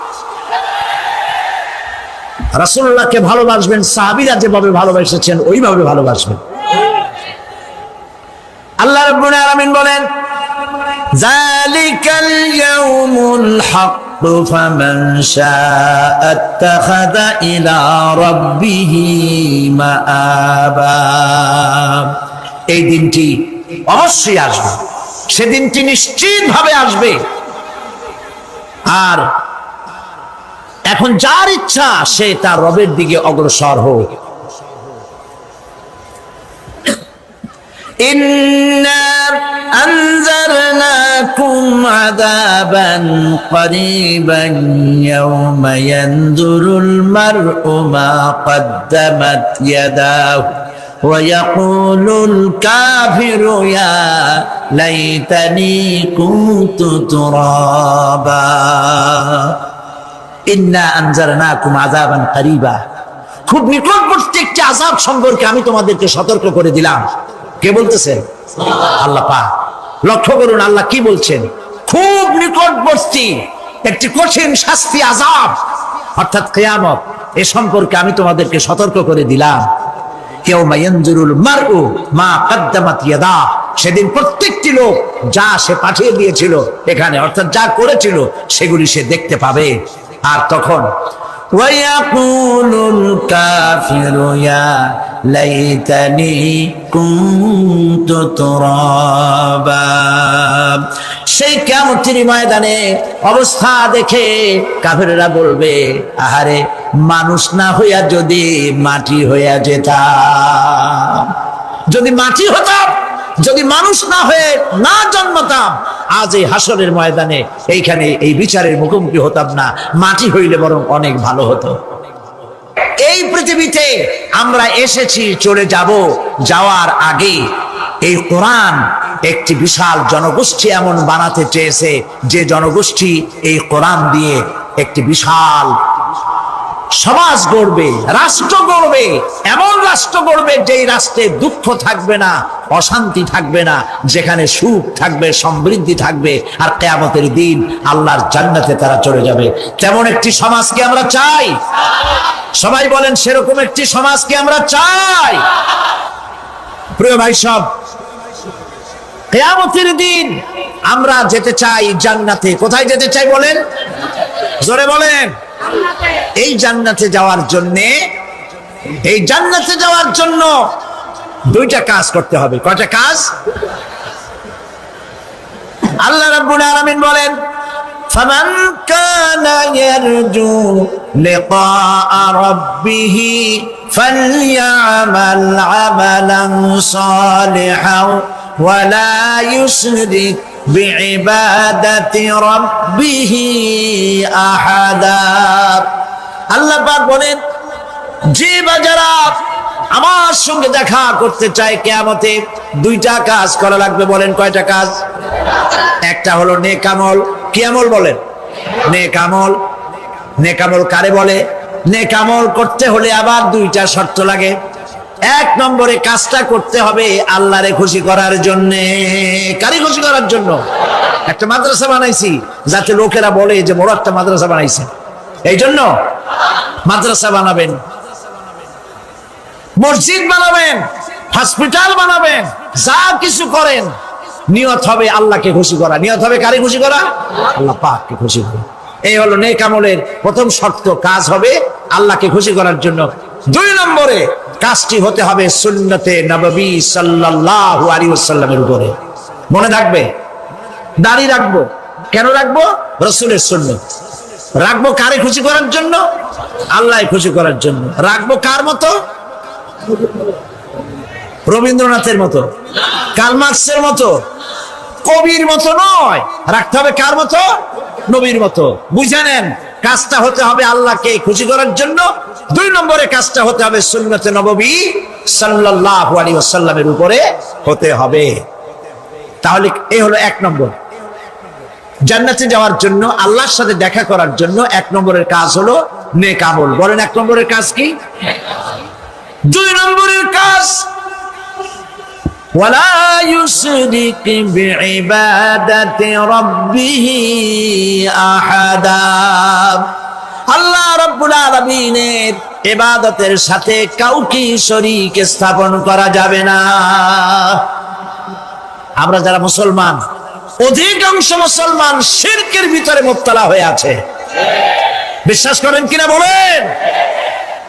আমার ইবাদতের সাথে কাউকে শরীক করবে না। খবরদার! আলাইসাল্লাহু বিকাফিন আবদা। আল্লাহ প্রশ্ন করছেন, আলাইসাল্লাহু বিকাফিন আবদা, আমি কি আমার বান্দার জন্য যথেষ্ট নই? চিল্লায় বলুন অবশ্যই যথেষ্ট। আবার বলেন অবশ্যই যথেষ্ট।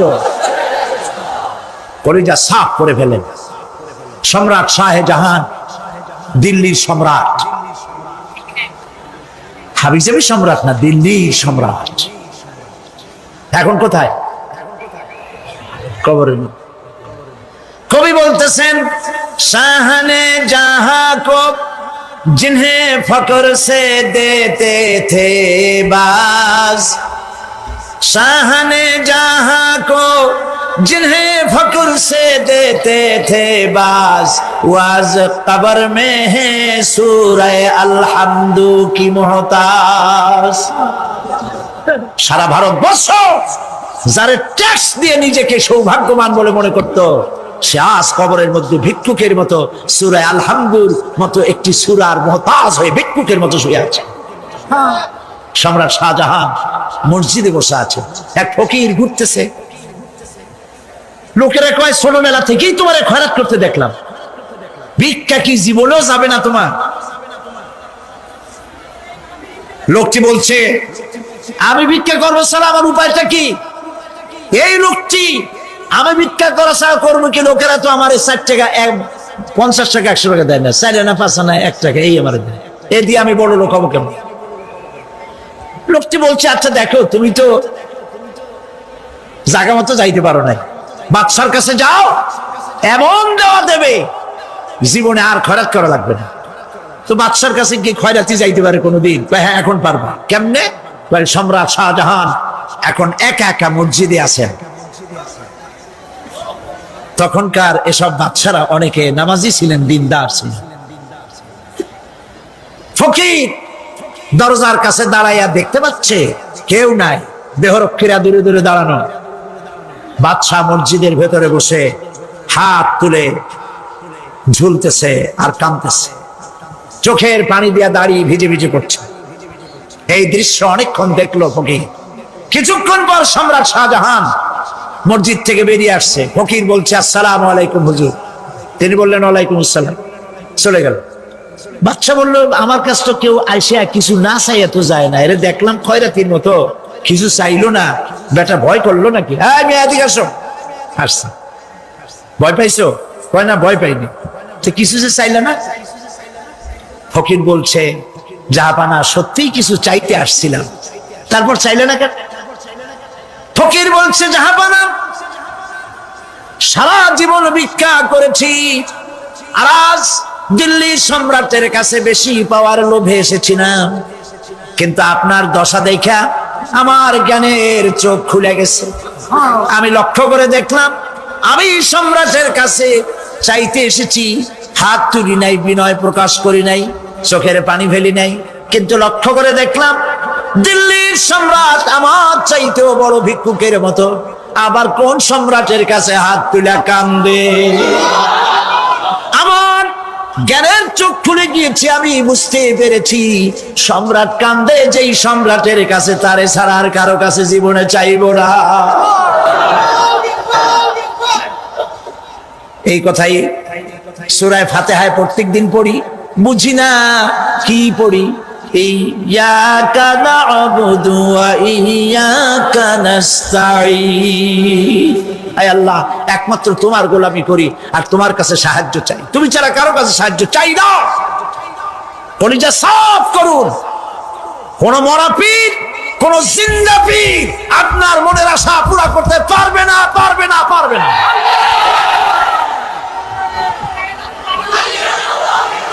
আর আজ থেকে কোন মাজারে টাকা দিবেন না, পয়সা দিবেন না, আগরবাতি দিবেন না, মোমবাতি দিবেন না, গোলাপ পানি দিবেন না। কারা কারা দিবেন না হাত উঁচু করে দেখা। সুবহানাল্লাহ, আলহামদুলিল্লাহ, লা ইলাহা ইল্লাল্লাহ। সুবহানাল্লাহ, আলহামদুলিল্লাহ, লা ইলাহা ইল্লাল্লাহ। সুবহানাল্লাহ,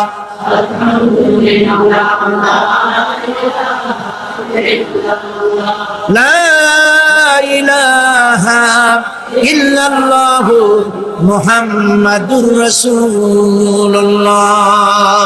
আল্লাহুম্মা আমিন। রব্বানা যালামনা আনফুসানা ওয়া ইন লাম তাগফির লানা ওয়া তারহামনা লানাকুনান্না মিনাল খাসিরিন। রব্বুল আলামিন, তাম পৃথিবীর মাটির নিচে যত মুমিন মুমিনাত শুয়ে আছে, আল্লাহ কবরগুলি কি জান্নাতের টুকরা বানায়া দাও। আয় আল্লাহ তাআলা, এই মুহূর্তে মনে পড়ে গেল আমাদের মা বাবার কথা। রব্বুল আলামিন, আমাদের আব্বা জান কত বছর আগে দুনিয়া থেকে বিদায় হয়ে গেল, নাম ধরে আর কেউ ডাকে না। কত কষ্ট করেছে, ধান বিক্রি করে, সুপারি বিক্রি করে, নিজের পেটে না দিয়া নিজের ভালো জামা না বানাইয়া আমাদের লেখাপড়া শিখাইছে, বাড়িঘর বানালো। আর একদিন তোমার ডাকে সাড়া দিয়া চলে গেল।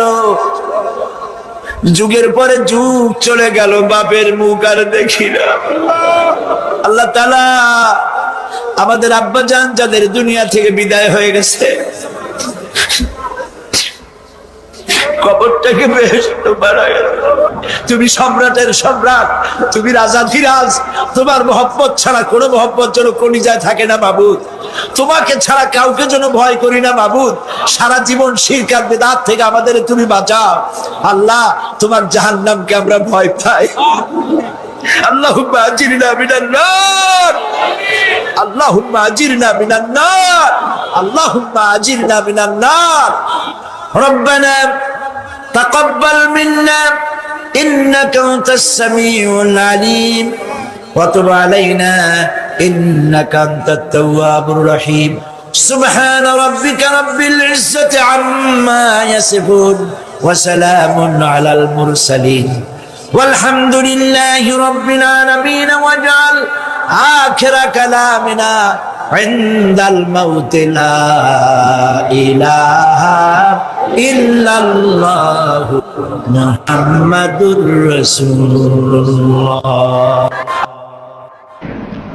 আল্লাহ রাব্বুল আলামিনের কারবার উল্টা।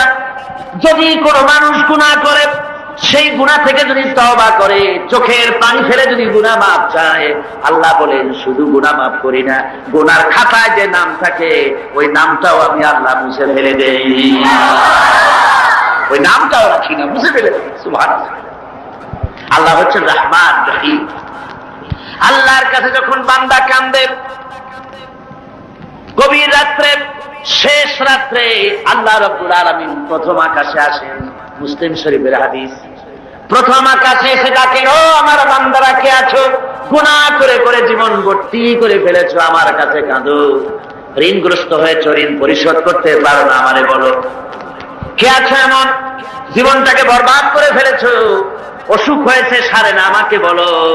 এভাবে আল্লাহ ডাকতে থাকেন। ওই সময় যে সমস্ত আল্লাহর বান্দারা আরামের ঘুমকে হারাম করে গভীর রাত্রে জেগে উযু করে তাহাজ্জুদের নামাজ আদায় করে রব্বুল আলামিনের দরবারে দুহাত তুলে কাঁদতে থাকে আর বলে, আল্লাহ যত গুনাহ করেছি আমার তো বেঁচে থাকার কথা না, তুমি বাঁচায় রাখছো। হাদিস শরীফে এসেছে, আল্লাহ বলেন, ও হাবিব, যখন একটা বুড়া মানুষ আমার কাছে হাত উঠায়, দাড়ি পাকা মানুষ, একজন দাড়ি পাকা বৃদ্ধ মানুষ যখন আমার কাছে হাত উত্তোলন করে, নবীজি বলেন ওই বুড়া মানুষটা যখন বলতে থাকে, আয় আল্লাহ রাব্বুল আলামিন, আমার এখন বয়স নাই, কামাই করতে পারি না, তাই ছেলে পেলেরা আমার চোখে দেখতে পারে না, বউর কাছে আমার কদর নাই, ছেলে পেলের কাছে আমার কদর নাই, ঘরে আমার জায়গা নাই, এখন আমি কামাই করতে পারি না, আমি এখন দাঁড়াতে পারি না, কোমর সোজা হয় না, পা চলে না, শুনতে পাই না, কান বন্ধ হয়ে গেছে, চোখে দেখি না, চোখের দর্শন শক্তিও নষ্ট হয়ে গেছে। রব্বুল আলামিন, পেছনে এত গুনাহ করেছি যে তোমার কাছে কিছু বলার মতো সাহস আমার নাই। এই বলে যখন বান্দা কান্দে, আল্লাহ রব্বুল আলামিন বলেন, এইভাবে বুড়া বান্দা যখন আমার দরবারে হাত তুলে কাঁদতে থাকে, তখন আমার শরম হয়, এই বুড়া মানুষটারে কেমনে আমি খালি হাতে ফিরাইয়া দেই। আমি খালি হাতে এই বুড়াটাকে ফিরাইতে পারি না। মানুষ যখন এভাবে কাঁদতে থাকে, আল্লাহ রাব্বুল আলামিন ফেরেশতাদের জিজ্ঞেস করেন, ও আমার ফেরেশতারা, আমার এই বান্দাগুলা কান্দে কেন? সব তো ঘুমায় গেছে, ওরা কান্দে কেন? ফেরেশতা বলে, রব্বুল আলামিন, তোমার বান্দা গুনাহ করেছে, জাহান্নামের আযাব থেকে মাপ চায়। আল্লাহ জিজ্ঞেস করেন, ওরা আমার জাহান্নাম দেখছে নাকি? বলে না, দেখে নাই। ওরা আমারে দেখেছে নাকি? বলে না, দেখে নাই। আমার বেহেশত দেখেছে নাকি? বলে না, দেখে নাই। আল্লাহ বলেন, ফেরেশতারা আমার বেহেশত দেখে নাই, দোজখ দেখে নাই, আমারে দেখে নাই, শুধু আমার নবীর কথা বিশ্বাস করেছে, আমার কোরআনের কথা বিশ্বাস করে আরামের ঘুমকে হারাম করে এই গভীর রাত্রে কিভাবে কাঁদতেছে, ওদের কান্নায় আমার রহমতের দরিয়ায় জোশ মেরে গেছে। ও আমার ফেরেশতারা, তোরা সাক্ষী থেকে যা, আমার এই ক্রন্দনরত বান্দাগুলিকে আমি আল্লাহ মাফ করে দিলাম। আল্লাহ হচ্ছেন রহমান রহিম গফুর গফার। এই হিসাবে আল্লাহকে বিশ্বাস করতে হবে, তিনি আমাদের মালিক, তিনি আমাদের মনি। এই আল্লাহরে মানুষ বিশ্বাস করে না। কয়েক পাতা ইংরেজি বই পড়িয়া তারপর কয় যে সব বুঝছি। বলে কি বুঝছো? কয় দেয়ার ইজ নো গড। মাথা খারাপ কথা না, দেয়ার ইজ নো গড, আল্লাহ বলতে কেউ নেই, সব নাকি এমনি এমনি হয়। এই যে আমাদের দেশে এক গরু পয়দা হয়েছে, আহমদ শরীফ, নাম শোনেন না আপনারা? আমরা বলেছি যে এটা তো আহমদ শরীফ না, এটার নাম হচ্ছে আহমাক। আহমাক শরীফ, শরীফ শরীফ মানে ভদ্র, আর শরীফ মানে দুষ্ট, আর আহমক মানে বেকুব। ওর হচ্ছে বোকা, একদিকে বোকা আর একদিকে দুষ্ট। বোকা কেন? বোকা এই জন্য, বেচারা ডক্টরের ডিগ্রি করেছে, বিশ্ববিদ্যালয়ের শিক্ষক, লেখাপড়া করে, বিজ্ঞান ব্যক্তি, অথচ মালিক চেনে না। মালিক চেনে, কিন্তু আমাদের দেশে গরুতেও মালিক চেনে। গরুতে মালিক চেনে না। বিলের মধ্যে, পোলার মধ্যে রাতের বেলা যাইয়া আপনি ডাক দেন আপনার গরুরে, যেখানে থাকো আপনার কাছে ছুটে আসবে, ঠিক কিনা? কর বাড়িতে যদি গরু কিছুটা ভদ্র, কুত্তা, এই কুকুর আপনার বাড়িতে যদি শিকারী কুকুর থাকে, রাত্রিবেলায় যদি আপনার বাড়িতে আর একজন যাই ওঠে আর যদি কাশি দেয়, তাহলে তাকে তাড়াইয়া নদী পার করে ছাড়বে না। কর আর আপনি গত রাত্রে যান, আওয়াজ দেওয়া লাগবে না, শুধু একটা কাশি দেবেন, কুকুর এসে আপনার পায়ে ল্যাস গুলাবে, মুখ ঘষবে, ঠিক কিনা? হায়রে আল্লাহ, কুত্তায়ও মালিক চেনে। আহমদ শরীফ এমন গরু, এমন কুকুরের চাইতো নিকৃষ্ট, মালিক রে চিনল না। জোরে কর নাউযুবিল্লাহ। এমন এমন কপাল পড়া। যেই লেখাপড়া শিখলে পরে স্রষ্টাকে চেনা যায় না, ওই বিদ্যা 4 পয়সা মূল্য নাই। আছে মূল্য? মূল্য। আল্লাহ রাব্বুল আলামিনকে বুড়ো আঙ্গুল দেখায়, আল্লাহ আবার এগুলোর কিছু কয় টয় না। পিঁপড়ায় যদি হাতিরে দেখে কয় যে কত বড় একখান হাতি হয়েছে, এই বলে যদি পিঁপড়া হাতিরে নিন্দা বন্ধ করে, হাতি কি তেড়ে আসে নাকি? পিঁপড়াকে তাড়াত করে না। মানুষ তো আল্লাহর কাছে মানুষগুলো কি কিছুই না, পিঁপড়ার চাইতেও ছোট। কিসের বড়াই মানুষের? আল্লাহ বলছেন ওয়াল্লাহুল গানিয়্যু ওয়া আনতুমুল ফুকারা, তোমরা সব ফকিরের গোষ্ঠী আর বেনিয়াজ বেপরোয়া কেবলমাত্র আল্লাহ সুবহানাহু ওয়া তাআলা। পড়েন সবাই, কুল হুয়াল্লাহু আহাদ আল্লাহুস সামাদ লাম ইয়ালিদ ওয়া লাম ইউলাদ ওয়া লাম ইয়াকুল লাহু কুফুয়ান আহাদ। কুল হুয়াল্লাহু আহাদ, বলুন আল্লাহ এক এবং একক, নিরঙ্কুশ, বেনিয়াজ, তিনি কারো মুখাপেক্ষী নন। তাকে কেউ জন্ম দেয়নি, তিনিও কাউকে জন্ম দেন নাই। আকাশ আর জমিনে আল্লাহর সমকক্ষ কেউ নাই। জোরে বলেন সুবহানাল্লাহ।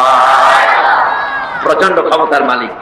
রাতকে দিন বানাতে পারেন, সাগরকে নগর করতে পারেন, নগরকে সাগর বানায় দিতে পারেন, ফকিরকে ধরে প্রেসিডেন্ট বানায় দিতে পারেন, আবার কোটিপতিকে ভিক্ষুকে পরিণত করে দিতে পারেন। যে প্রেসিডেন্ট দেখা যায় গলা থেকে শুরু করে পা পর্যন্ত ফুলের মালা দিয়া বোঝাই, সম্মানের কোনো অভাব নাই। আবার ফুলের মালার পরিবর্তে জুতার মালা পরাইয়া জেলখানার মধ্যে ঢুকাই দিতে পারেন আল্লাহ রাব্বুল আলামিন। পারে কিনা? জোরে কোন পারে কিনা? প্রচন্ড ক্ষমতার মালিক তিনি। সব দেখেন, সব শোনেন। অবশ্য রাতের বেলায় দেখেন না নাকি? আল্লাহ কি ঘুমায়? জোরে কোন আল্লাহ ঘুমায়? লা তাখুযুহু সিনাতুন ওয়ালা নাওম, তার কোনো ঘুম নাই, তন্দ্রাও নাই, সব তিনি দেখেন এবং শোনেন। আল্লাহর উপরে এরকম ঈমান আনতে হবে, প্রচন্ড ঈমান তার উপরে রাখতে হবে, তার রহমতের উপরে ভরসা করতে হবে এবং এই কথা মনে রাখতে হবে যে আল্লাহ রাব্বুল আলামিন তিনি কেবল আমাদেরকে রহমত করতে পারবেন না, জাত করতে পারেন। ঈমান আনতে হবে আল্লাহর উপরে। আল্লাহর উপরে ঈমান আনার অর্থই হলো আল্লাহর হুকুম মানা, আল্লাহর আইন মানা, আল্লাহর বিধান মানা, আল্লাহর শাসন মানা। এই কোরআনে কারিমে আল্লাহ যেসব কথা বলেছেন সেই কথা অনুযায়ী জীবনকে পরিচালনা করা, এটাই হলো আল্লাহর প্রতি ঈমান আনা। তো ঈমান আনার কথা যেখানে আল্লাহ বলেছেন সেখানে বলেছেন ওয়াবিলুস সালিহাত। ঈমান যেখানে, আমলে সালেহের কথা সেখানে। ঈমানের কোনো দাম নাই যদি আমলে সালেহ না থাকে, আমলে সালেহের কোনো দাম নাই যদি ঈমান না থাকে। কথা বুঝে আসতেছে আপনার? দেখুন কোরআনে কারীমের ভিতরে অন্যত্র এসেছে ইন্নাল্লাযীনা আমানু ওয়া আমিলুস সালিহাতি কানাত লাহুম জান্নাতুল ফিরদাউসি নুজুলা। নিশ্চয়ই যারা ঈমান এনেছে এবং আমলে সালেহ করেছে তাদেরকে আল্লাহ রাব্বুল আলামিন জান্নাতুল ফিরদাউস দিবেন। তো এই যে ঈমান যেখানে, আমলে সালেহ সেখানে। আমলে সালেহ না হলে, অর্থাৎ নেক কাজ, সৎ কাজ না হলে ঈমানের দাম নাই। এজন্য আমি দৃষ্টান্ত দিতে গিয়ে বলি ঈমান হলো একটা এক, ওয়ান, ওয়াহিদ, এক, একটা ফিগার। ঈমান হলো এক, আর আমলে সালেহ নেক কাজ হলো শূন্য। নেক কাজগুলি কি? কথা বলেন না কেন? নেক কাজগুলি কি? শূন্য। এখন দাম কার বেশি, একের বেশি না শূন্যের বেশি? অনেকে বলে কয় যে না শূন্যের দাম বেশি। বলে কিরকম? কয় যে একের সামনে শূন্য বসলো তো একের দাম বেড়ে গেল, 1-10 হয়ে গেল, আর একটা শূন্য দিলে 1-100 হয়ে গেল, কাজে শূন্যের দাম বেশি। আমি বলি আপনার থিওরি যদি ঠিক হয় তাহলে শূন্য বসাইতে থাকেন যতদূর পারে। তো বসাইলো একক, দশক, শতক, সহস্র, অযুত, নিযুত, কোটি, লক্ষ, পদ্ম, খর্ব, মহাখর্ব, নিখর্ব, এরকম করে করে জনমের মতো শূন্য বসাই দিল। আমি বললাম আপনার এখন একের দাম, আপনার এই শূন্যের দাম তো বেশি বললেন, আমি আমার এক উঠে পকেটে থুয়ে দিলাম, দেখি আপনার শূন্যের দাম কত। শূন্যের আর দাম থাকবে? কোন দাম থাকবে না। শূন্যের মূল্য হয় একের কারণে। শূন্যের মূল্য হয় কিসের কারণে? একের কারণে। এক আছে বলে শূন্যের দাম বেশি, আর যদি এক না থাকে শূন্যের কোনো দাম নাই। সুতরাং এখন ঈমান আর শূন্য হচ্ছে ভালো কাজ। ঈমান আছে, একটা ভালো কাজ করেছেন 10 হয়ে গেল, আরেকটা ভালো কাজ করলেন 100 হলো, আরেকটা ভালো কাজ করলেন 1000 হলো। এ হলো আপনার চিন্তায় 1000 হয়েছে, কিন্তু আল্লাহর খাতায় অনেক বেশি হয়ে গেছে। কত হয়েছে? অনেক বেশি। কিরকম? মানুষ যখন হযরত আদম আলাইহিস সালাম আর শয়তানকে আল্লাহ রাব্বুল আলামিন যখন পৃথিবীতে নির্বাসিত করে দিলেন, শয়তান তখন বলল যে আদমের কারণে আমার জীবন বরবাদ হয়ে গেল, আমার আমল নষ্ট হয়ে গেল, ওই আদম সন্তানকে আমি জাহান্নামের ভিতরে বেশি বেশি ঢুকাই দেব, আমি হায়াত চাই কিয়ামত পর্যন্ত। আল্লাহ হায়াত দিয়ে দিলেন। শয়তান চলে আসার পরে রব্বুল আলামিন ফেরেশতাদের বললেন, ও আমার ফেরেশতারা, এই শয়তান যখন আমার বান্দাদেরকে কোন কুমন্ত্রণা দিবে, তখন তোমরা আমার বান্দা যখন গুনাহ করার জন্য নিয়ত করবে, তখন তার আমলনামায় কোনো গুনাহ লিখবা না, গুনাহটা করা হয়ে গেলে একটা গুনাহই লিখবা। আর যখন আমার বান্দা যদি কোনো ভালো কাজ করার নিয়ত করে, কাজটা করে নাই, শুধু নিয়ত করেছে, একের পরিবর্তে একটা নেকি লেখা দাও। আর যখন ভালো কাজটা করা হয়ে যাবে, তখন তার আমলনামায় একের পরিবর্তে 10 গুণ বাড়াইয়া লিখে দিও। জোরে বলেন সুবহানাল্লাহ। সুতরাং যত ভালো কাজ করবেন আপনার আমল বেড়ে যাবে। কি বেড়ে যাবে? আপনার আমল বাড়তে থাকবে। আর আপনার ঈমান নাই। অনেকে কয় যে হুজুর এমনি আমি মানুষ খুব ভালো, বলে কিরকম ভালো? কয়েছে মিথ্যা কথা কই না, তারপরে যে জায়গায় টিউবওয়েল নাই টিউবওয়েল করে দিই, কানা মানুষের চোখ ভালো করে দেওয়ার জন্য অপারেশনের ব্যবস্থা করি, এতে মিসকিনরা খাইতে দিই, অনেক ভালো ভালো কাজ করি, খালি যা নামাজ পড়ি না, তাতে কি আমার ঈমান নষ্ট হয়েছে নাকি? আমি বলি ভাই ঈমানই তো নাই, তা নষ্ট হবে কি? ঈমান তো থাকা লাগবে। লা দীনা লিমান লা সালাতা লাহু, যার কাছে নামাজ নাই তার কাছে দ্বীন নাই, ঈমান নাই। মনে রাখবেন, যে ব্যক্তি নামাজ পড়ে না, মুসলমান বলে দাবি করা কোন অধিকার তার নাই, কোন দাম নাই। আপনি নামাজ পড়েন না তো আল্লাহর সামনেই মাথা নত হইল না, আপনি কিসের মুসলমান? ওরকম গরু শগুনিও খায়, কয় যে আমরা গরুর গোশত খাই, শগুনিও তো খায়। তো আমি দাঁড়িয়ে রাখি, রবীন্দ্রনাথ তো দাঁড়িয়ে রাখছি, কার্ল মার্কস তো দাঁড়িয়ে রাখছে, তাহলে কি হয়েছে? কথা বুঝতে পেরেছেন? সুতরাং মাথা নত করতে হবে, আল্লাহরে সেজদা দিতে হবে। এমনি এমনি মুমিন হতে পাওয়া যাবে না। সবে বরাত আসলো, মাশাআল্লাহ, আগের থেকে রেডি, রুটি তৈরি, গোশত তৈরি, তারপরে গোসল করবে কোন জায়গায় তাও তৈরি। শোনা আছে যে প্রত্যেক ফোটায় ফোটায় 100 করে নেকি হবে গোসলের পানিতে। তেল তোল মাইখা ভালো করে গোসলের জন্য রেডি হয়ে গেছে। গোসল টোসল করিয়া এরপরে গোশত খাইলো খুব, গোশত টোস্ত খায় খেয়ে তারপরে 2 রাকাত 6 রাকাত নামাজ পড়িয়া ঘুমায় যায়। মনে করলো যে পিছনের গুনাহ মাফ হয়েছে। না, এত সহজ না। কথা বুঝতে পেরেছেন? এত সহজ না। শেষ রাত্রে ঘুমাইয়া ফজর নষ্ট করছে ওই পাগলের মতো। এক পাগল বলছিল যে মিয়া তুমি গরু কেন? ভালো মানুষকে পাগলে বলতেছে গরু কেন? কয় ঘুরতেছি, গরু তালাশ করি, একটা গরু কিনবো, পরশুদিন কোরবানি হবে, কোরবানির গরু তালাশ করি, কিনবো। পাওনা কয়েছে না পাইনি। পাওনা তাতে কি হয়েছে? একটু মাঠে কত গরু একটা ধরে নিয়ে জবাই দিই। কয় যে সে তো তুমি পাগল, তোমার কথা, পরের গরু জবাই দিলে তো গুনাহ হবে, আমি গরু কিনে জবাই দেবো। তুমি পাগল, আমি পাগল। পাগলে বলতেছে তুমি পাগল। তুমি কোরবানি উপলক্ষে একটা ভালো নিয়ত করে একটা গরু তুমি ধরবা, সে যার করে ভালো নিয়ত করিয়া কোরবানির দিনে নামাজ পড়িয়া এসে আল্লাহু আকবার বলবে, জবাই দিয়ে দেবে। এখন তুমি চুরি করছো, সেজন্য একটা পাপ হবে, আর আল্লাহ রাস্তায় কোরবানি করছো, সেজন্য একটা সওয়াব হবে। কোরবানির সওয়াব আর চুরির পাপ ভগ্নাংশের মতো কাটাকাটি হয়ে যাবে, গোশত খাওয়া পাপ। মুসলমানের অবস্থা তাই হয়েছে।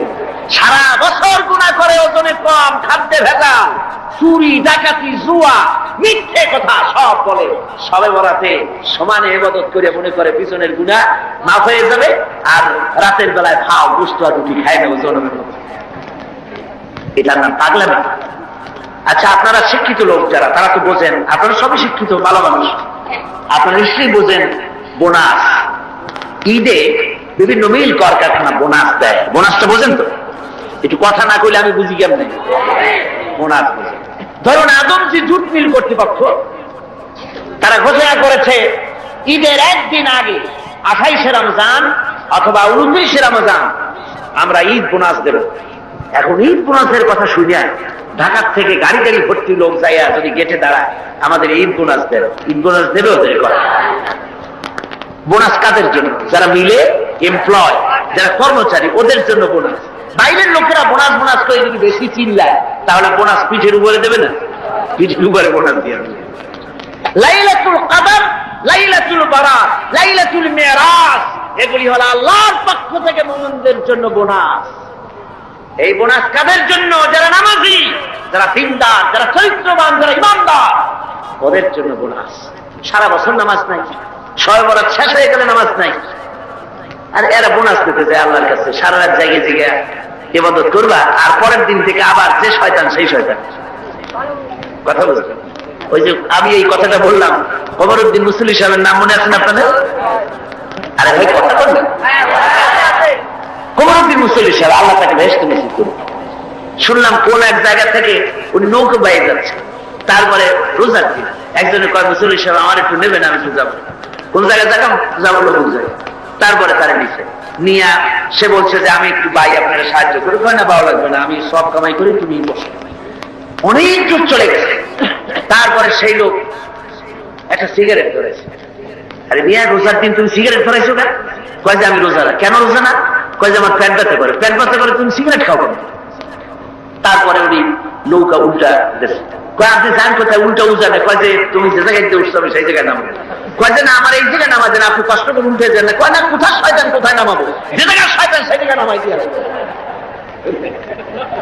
কমরউদ্দিন মুসল্লি সাহেব জিতাই আর শুনছেন না আমার ভাইরা, এই রকমের নামাজ নেই, রোজা নাই। অনেক আছে রোজার মাস আসলে গ্যাস্ট্রিকের ব্যারাম হয়, রোজা রাখে না। কি হয়েছে? কয় যে গ্যাস্ট্রিক। আল্লাহ জনমের মতো গ্যাস্ট্রিক বানাই দিতে পারেন কিনা?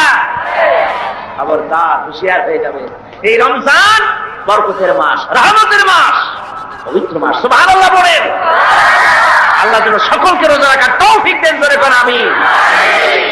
রোজা আসছে মানুষের চরিত্র ভালো বানাবার জন্য। হায় রে কপা, এই রোজা আসলে মুসলমানদের মেজাজ যায় খারাপ। হিন্দুরা বিকাল বেলায় মাছের বাজারে যায় না, মুসলমানদের রোজা মেজাজ খারাপ। বেলা 12টার সময় চোট লাভ, 2টার সময় গালাগালি, যারে বলা লাগে ভাই তারে কয় সারা। লোকেরা কয় দুনিয়া তো চেষ্টা, কয় যে রোজায় ধরছে। অফিসে গেছে, কাজ করতে পারে না, ঘুমায়। কয় লোক ঘুমায় কেন? কয় যে রোজায় ধরছে। যে রোজা তার চরিত্র ভালো বানাবে, সেই রোজা দিয়ে তার চরিত্র নষ্ট হচ্ছে, তার ঈমান নষ্ট হয়ে যাচ্ছে। তার কারণ কি? কারণ হলো ঘুম আসে, মেজাজ খারাপ হয়। মেজাজ খারাপ হয় কেন? পেটে অশান্তি হলে মেজাজ খারাপ হয়। আল্লাহ বলছে যে সারাদিন একটু না খাইয়া থাকো। আপনি যদি না খাইয়ে থাকেন তাহলে আল্লাহর গোলায় অনেক খাদ্য জমা হবে নাকি? না, সেজন্য রোজা না। রোজার অনেক ফায়দার মধ্যে এটাও, গরিব মানুষ যে না খাইয়া থাকে সারাদিন, তুমি যেন বোঝো, এটাও একটা। কিন্তু আমরা সারাদিন না খাইয়া ওই ইফতারের সময় সুদে আসলে সব উসুল করি। পেঁয়াজি, বেগুনি, ছোলা, মুড়ি, বুট, জনমের মতো খাইয়া মাগরিবের আগে শেষ হয় না, ও মাগরিবটা পড়ে আসি, তারপরে খায়। এমন খাওয়া খায়, খাইয়া তারপরে ডাক্তারের কাছে গেছে, কয় যে ডাক্তার সাহেব আমি তো আর শ্বাস করতে পারিনি। কেন? কয় যে খাইছি বেশি, সবে বরাত তো খুব বেশি খেয়ে ফেলাইছি। কয় 2টা ট্যাবলেট খাও আর 1 গ্লাস পানি। খাওয়া খায়, পেটে উকুন মারা যায়, এমন খাওয়া খায়। এরপর তো ঘুম আসবে, এরপর তো মেজাজ খারাপ হবে। আর আমার সার ঔষধ সমানে বিক্রি হয়। আমার বন্ধুগণ, এই যে অবস্থা, এই অবস্থার জন্য আমরা আমাদের ভাই হতে হবে। এই পবিত্র রজনী আল্লাহ পাক বোনাস স্বরূপ দিয়েছেন দিনদার, ইমানদার, পরেজগার তাদের জন্য, যারা জীবনকে তৈরি করবে ওদের জন্য এই রাত দিয়েছেন।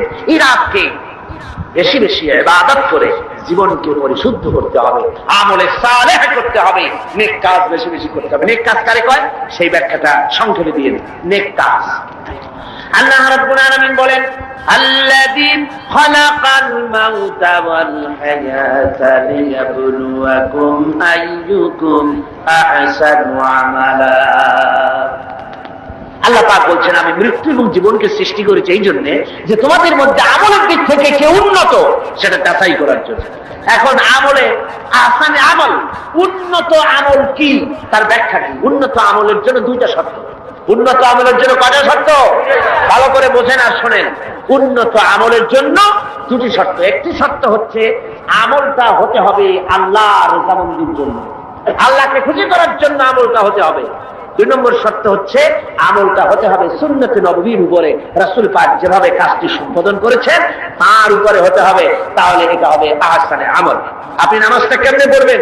আপনার পীর সাহেব যেমন পড়েন ওই রকম আপনার মৌলানা সাহেব যেমন পড়েন ওই রকম, আপনার মুহাদ্দিস সাহেব ওই রকম না। আমার নামাজ পড়তে হবে, রাসূল পাক সাল্লাল্লাহু আলাইহি ওয়াসাল্লাম বলেছেন সাল্লু কামা রাআইতুমুনি উসাল্লি, নামাজ পড়ো সেইভাবে যেভাবে আমাকে পড়তে দেখো। সুবহানাল্লাহ। রাসূল হচ্ছেন মডেল, সব ব্যাপারে আদর্শ। জনাবে মুহাম্মদ রাসূলুল্লাহ সাল্লাল্লাহু আলাইহি ওয়াসাল্লাম, তার অনুকরণ অনুসরণ জীবনের সব ক্ষেত্রে করতে হবে। তাহলেই প্রত্যেকটি কাজ আহসানে আমল হবে, উন্নত মানের কাজ হবে। যদি সত্যিকারের আমরা সে আমলটাকে আল্লাহকে খুশি করার জন্য করি, তাহলে বুঝতে হবে প্রথম কাজ ঈমান, 2 নম্বরে নেক কাজ। 2 নম্বরে কি? নেক কাজ। যদি ঈমান না থাকে আর অনেক ভালো ভালো কাজ আপনি করেছেন, তাহলে হবে 0 + 0 + 0 = কত হবে? 0ই। এই জন্য কাজটি আল্লাহকে খুশি করার জন্য হতে হবে, নেক কাজ দিয়ে জীবনকে ভরে ফেলে দিতে হবে, জীবনকে ভরে ফেলে দিতে হবে। 3 নম্বরে যে কথাটি জীবন সফল হওয়ার জন্য তা হচ্ছে ইল্লাল্লাযীনা আমানু ওয়া আমিলুস সালিহাতি ওয়া তাওয়াসাউ বিল হাক্কি ওয়া তাওয়াসাউ বিস সাবর। ঈমান, আমলে সালেহ, আর 3 নম্বরের কাজ হলো হকের দাওয়াত দেওয়া। 3 নম্বরের কাজ কি? বলুন, 3 নম্বরের কাজ কি? হকের দাওয়াত। হক কি? ইসলাম। হক কি? জোরে বলুন, হক কি? ইসলামের দাওয়াত দিতে হবে। ইসলামের দাওয়াত দিতে হবে, ঘরে ঘরে পৌঁছে দিতে হবে ইসলামের দাওয়াত। মানুষকে বুঝাতে হবে ইসলাম ছাড়া উপায় নেই। ইসলাম হচ্ছে এক কমপ্লিট কোড অফ লাইফ, মুকাম্মাল নিজামে হায়াত, একটি পরিপূর্ণ জীবন ব্যবস্থা, যার মধ্যে আছে অর্থনীতি, সমাজনীতি, রাজনীতি, সব আছে। কোরআন শরীফে আছে না অর্থনীতি, রাজনীতি আছে না? আমাদের দেশে কথা উঠেছে যে ধর্মনিরপেক্ষতা অবলম্বন করতে হবে, ধর্ম আর রাজনীতি আলাদা। এ ধরনের কথা শহরে বন্দরে হয়, মানুরি পাড়ার মতো এই প্রত্যন্ত অঞ্চলে সব জায়গায় এসব কথা বোধহয় বলা হয় না। বলা হয় ধর্ম আর রাজনীতি আলাদা বলে। আমার ভাইরা মনে রাখবেন, ধর্ম নিরপেক্ষ মতবাদ এটি একটি কুফরি মতবাদ। যারা বলে এটি কি মতবাদ? দুনিয়ার সব আলিম, সব মুহাদ্দিস, সমস্ত মুফাসসির একমত, ধর্ম নিরপেক্ষ মতবাদ হচ্ছে কুফরি মতবাদ। যেহেতু আল্লাহর কথার সাথে সম্পূর্ণ কন্ট্রাডিক্টরি কথা, সাংঘর্ষিক। আল্লাহ বলছেন ইয়া আইয়ুহাল্লাযীনা আমানু আতিউল্লাহ ওয়া আতিউর রাসূল ওয়া উলিল আমরি মিনকুম। ও বিশ্বাসীরা, তোমরা যারা আমার উপর ঈমান এনেছো, আল্লাহর পরে আল্লাহর আনুগত্য করো এবং রাসূলের আনুগত্য করো। কোন ক্ষেত্রে আনুগত্য করো? সকল ক্ষেত্রে। কিন্তু ধর্ম নিরপেক্ষবাদী যারা, তারা বলে যে ধর্ম ব্যক্তিগত ব্যাপার, ধর্ম ব্যক্তিগত ব্যাপার, জীবনের সব ক্ষেত্রে ধর্ম পালন করা যাবে না, এই কথাই তারা বলে। অর্থনীতিতে, সমাজনীতিতে, রাজনীতিতে ধর্ম পালন করা যাবে না, ধর্ম ব্যক্তিগত ব্যাপার। তাহলে কোরআনের আয়াতের সাথে সাংঘর্ষিক হলো না? জোরে বলেন, সাংঘর্ষিক হলো না? এই জন্য ধর্ম নিরপেক্ষ মতবাদ হচ্ছে একটি কুফরি মতবাদ। যারা বলে ধর্ম নিরপেক্ষ মতবাদ দিয়ে সংখ্যালঘুদেরকে নিরাপত্তা বিধান করার জন্যই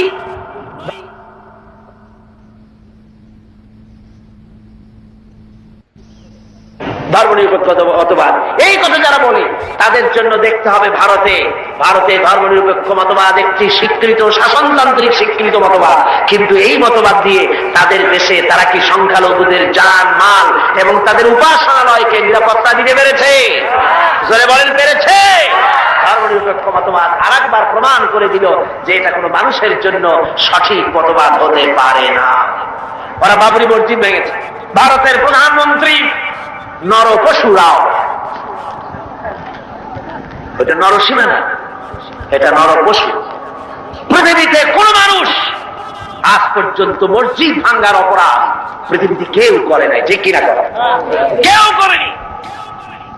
এই পৃথিবীর সবচেয়ে নিকৃষ্ট শয়তান নর পশু ভারতের প্রধানমন্ত্রী, এটা কি শয়তান? যারা বলে ওটা কি? এই শয়তানটি বিজেপি দিয়ে মসজিদ ভাঙায়। বাবরি মসজিদের উপরে যখন শাবল এবং কোদাল চলতেছিল, সিএনএন কেবল নিউজ নেটওয়ার্কের মাধ্যমে যখন আমরা এই দৃশ্য দেখেছি, আমার তো মনে হচ্ছিল যে এই শাবলগুলি মসজিদের উপরে পড়ছে না, বরং পৃথিবীর 125 কোটি মুসলমানের কলিজার উপরে পড়তেছে। মুসলমানদের কলিজা ভেঙে চুরে ওরা টুকরা টুকরা করে দিচ্ছে। মসজিদ ভাঙা হয়, এরপর সে মুসলমানের কলিজায় আগুন জ্বলে না, ওইটা কি মুসলমান? ওইটা কি মুসলমান? ভারতের মুসলমানেরা তারা রাস্তায় নেমেছে, নিরস্ত্র প্রতিবাদ করতে রাস্তায় নেমেছে। নরপশু পুলিশেরা এই মুসলমানদেরকে গুলি করে পাখির মতো শিকার করেছে। যখন মসজিদ ভাঙা হয়, পুলিশেরা রাইফেল নিয়ে নীরব হয়ে নীরব দর্শকের ভূমিকা পালন করে, একটা ফাঁকা গুলিও করে না। অথচ মুসলমান গুলি মেরেছে, একটা দুইটা না, হাজার হাজার মুসলমান মেরেছে। এ পর্যন্ত শত শত মসজিদ ভেঙে তারা টুকরা টুকরা করে ফেলেছে। ভারতের একটা বড় রকমের এজেন্ট, বড় রকমের দালাল, ভারতের একটি দল আমাদের দেশে কাজ করে, আছে না? আছে কিনা কম? ভারতের এই গোলামেরা বাংলাদেশ পার্লামেন্টে যখন ভারতের এই কাজের প্রতিবাদ আর নিন্দা জানাচ্ছিল, সেই গোলাম দলটি যদি 5 ভাগ বলেছে মসজিদ ভাঙার কথা, 95 ভাগ বলেছে ভারতের স্বার্থের কথা। জোরে করেন নাউজুবিল্লাহ। ওরা মসজিদ ভেঙেছে, টুকরা টুকরা করে দিয়েছে। আমরা মসজিদ ভাঙার প্রতিশোধ নিতে গিয়ে বাংলাদেশে কোনো মন্দির ভাঙতে পারি না, ঠিক কিনা? জোরে বলেন ঠিক কিনা? মন্দির ভাঙা যাবে না। যদি কেউ মন্দির ভেঙে থাকে কোথাও, নিশ্চয়ই সব অপরাধ করেছে। আমরা ইসলামের প্রতিশোধের নীতিতে বিশ্বাসী নয়। অপরাধ করেছে ভারতীয় হিন্দুরা, সেজন্য বাংলাদেশের হিন্দুরা দায়ী নয়। ভারতের বাবরি মসজিদ ভাঙার ব্যাপারে বাংলাদেশে বসবাসরত নাগরিক হিন্দুরা কিছুতেই দায়ী নয়, ঠিক কিনা? একথা মনে রাখতে হবে। তবে ভারতকে এর মাসুল দিতে হবে, এর মাসুল দিতে হবে, কোনো সন্দেহ নাই। ভারত, তাকে মনে রাখতে হবে, ভারত রাশিয়ার চাইতে শক্তিশালী নয়।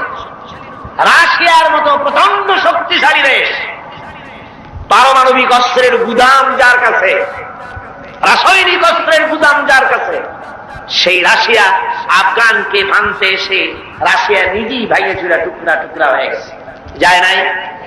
আজকে পবিত্র লাইলাতুল বারাত, আপনারা বিশ্বাস করুন, নরপশুরাও ভারতের বাবরি মসজিদকে যেভাবে ভেঙেছে, মসজিদের ইটগুলো যেভাবে টুকরা টুকরা করেছে, গোটা ভারত ইতিহাসে থেকে, মানচিত্র থেকে, পৃথিবীর মানচিত্র থেকে টুকরা টুকরা হয়ে বুঝে যাবে ইনশাআল্লাহ।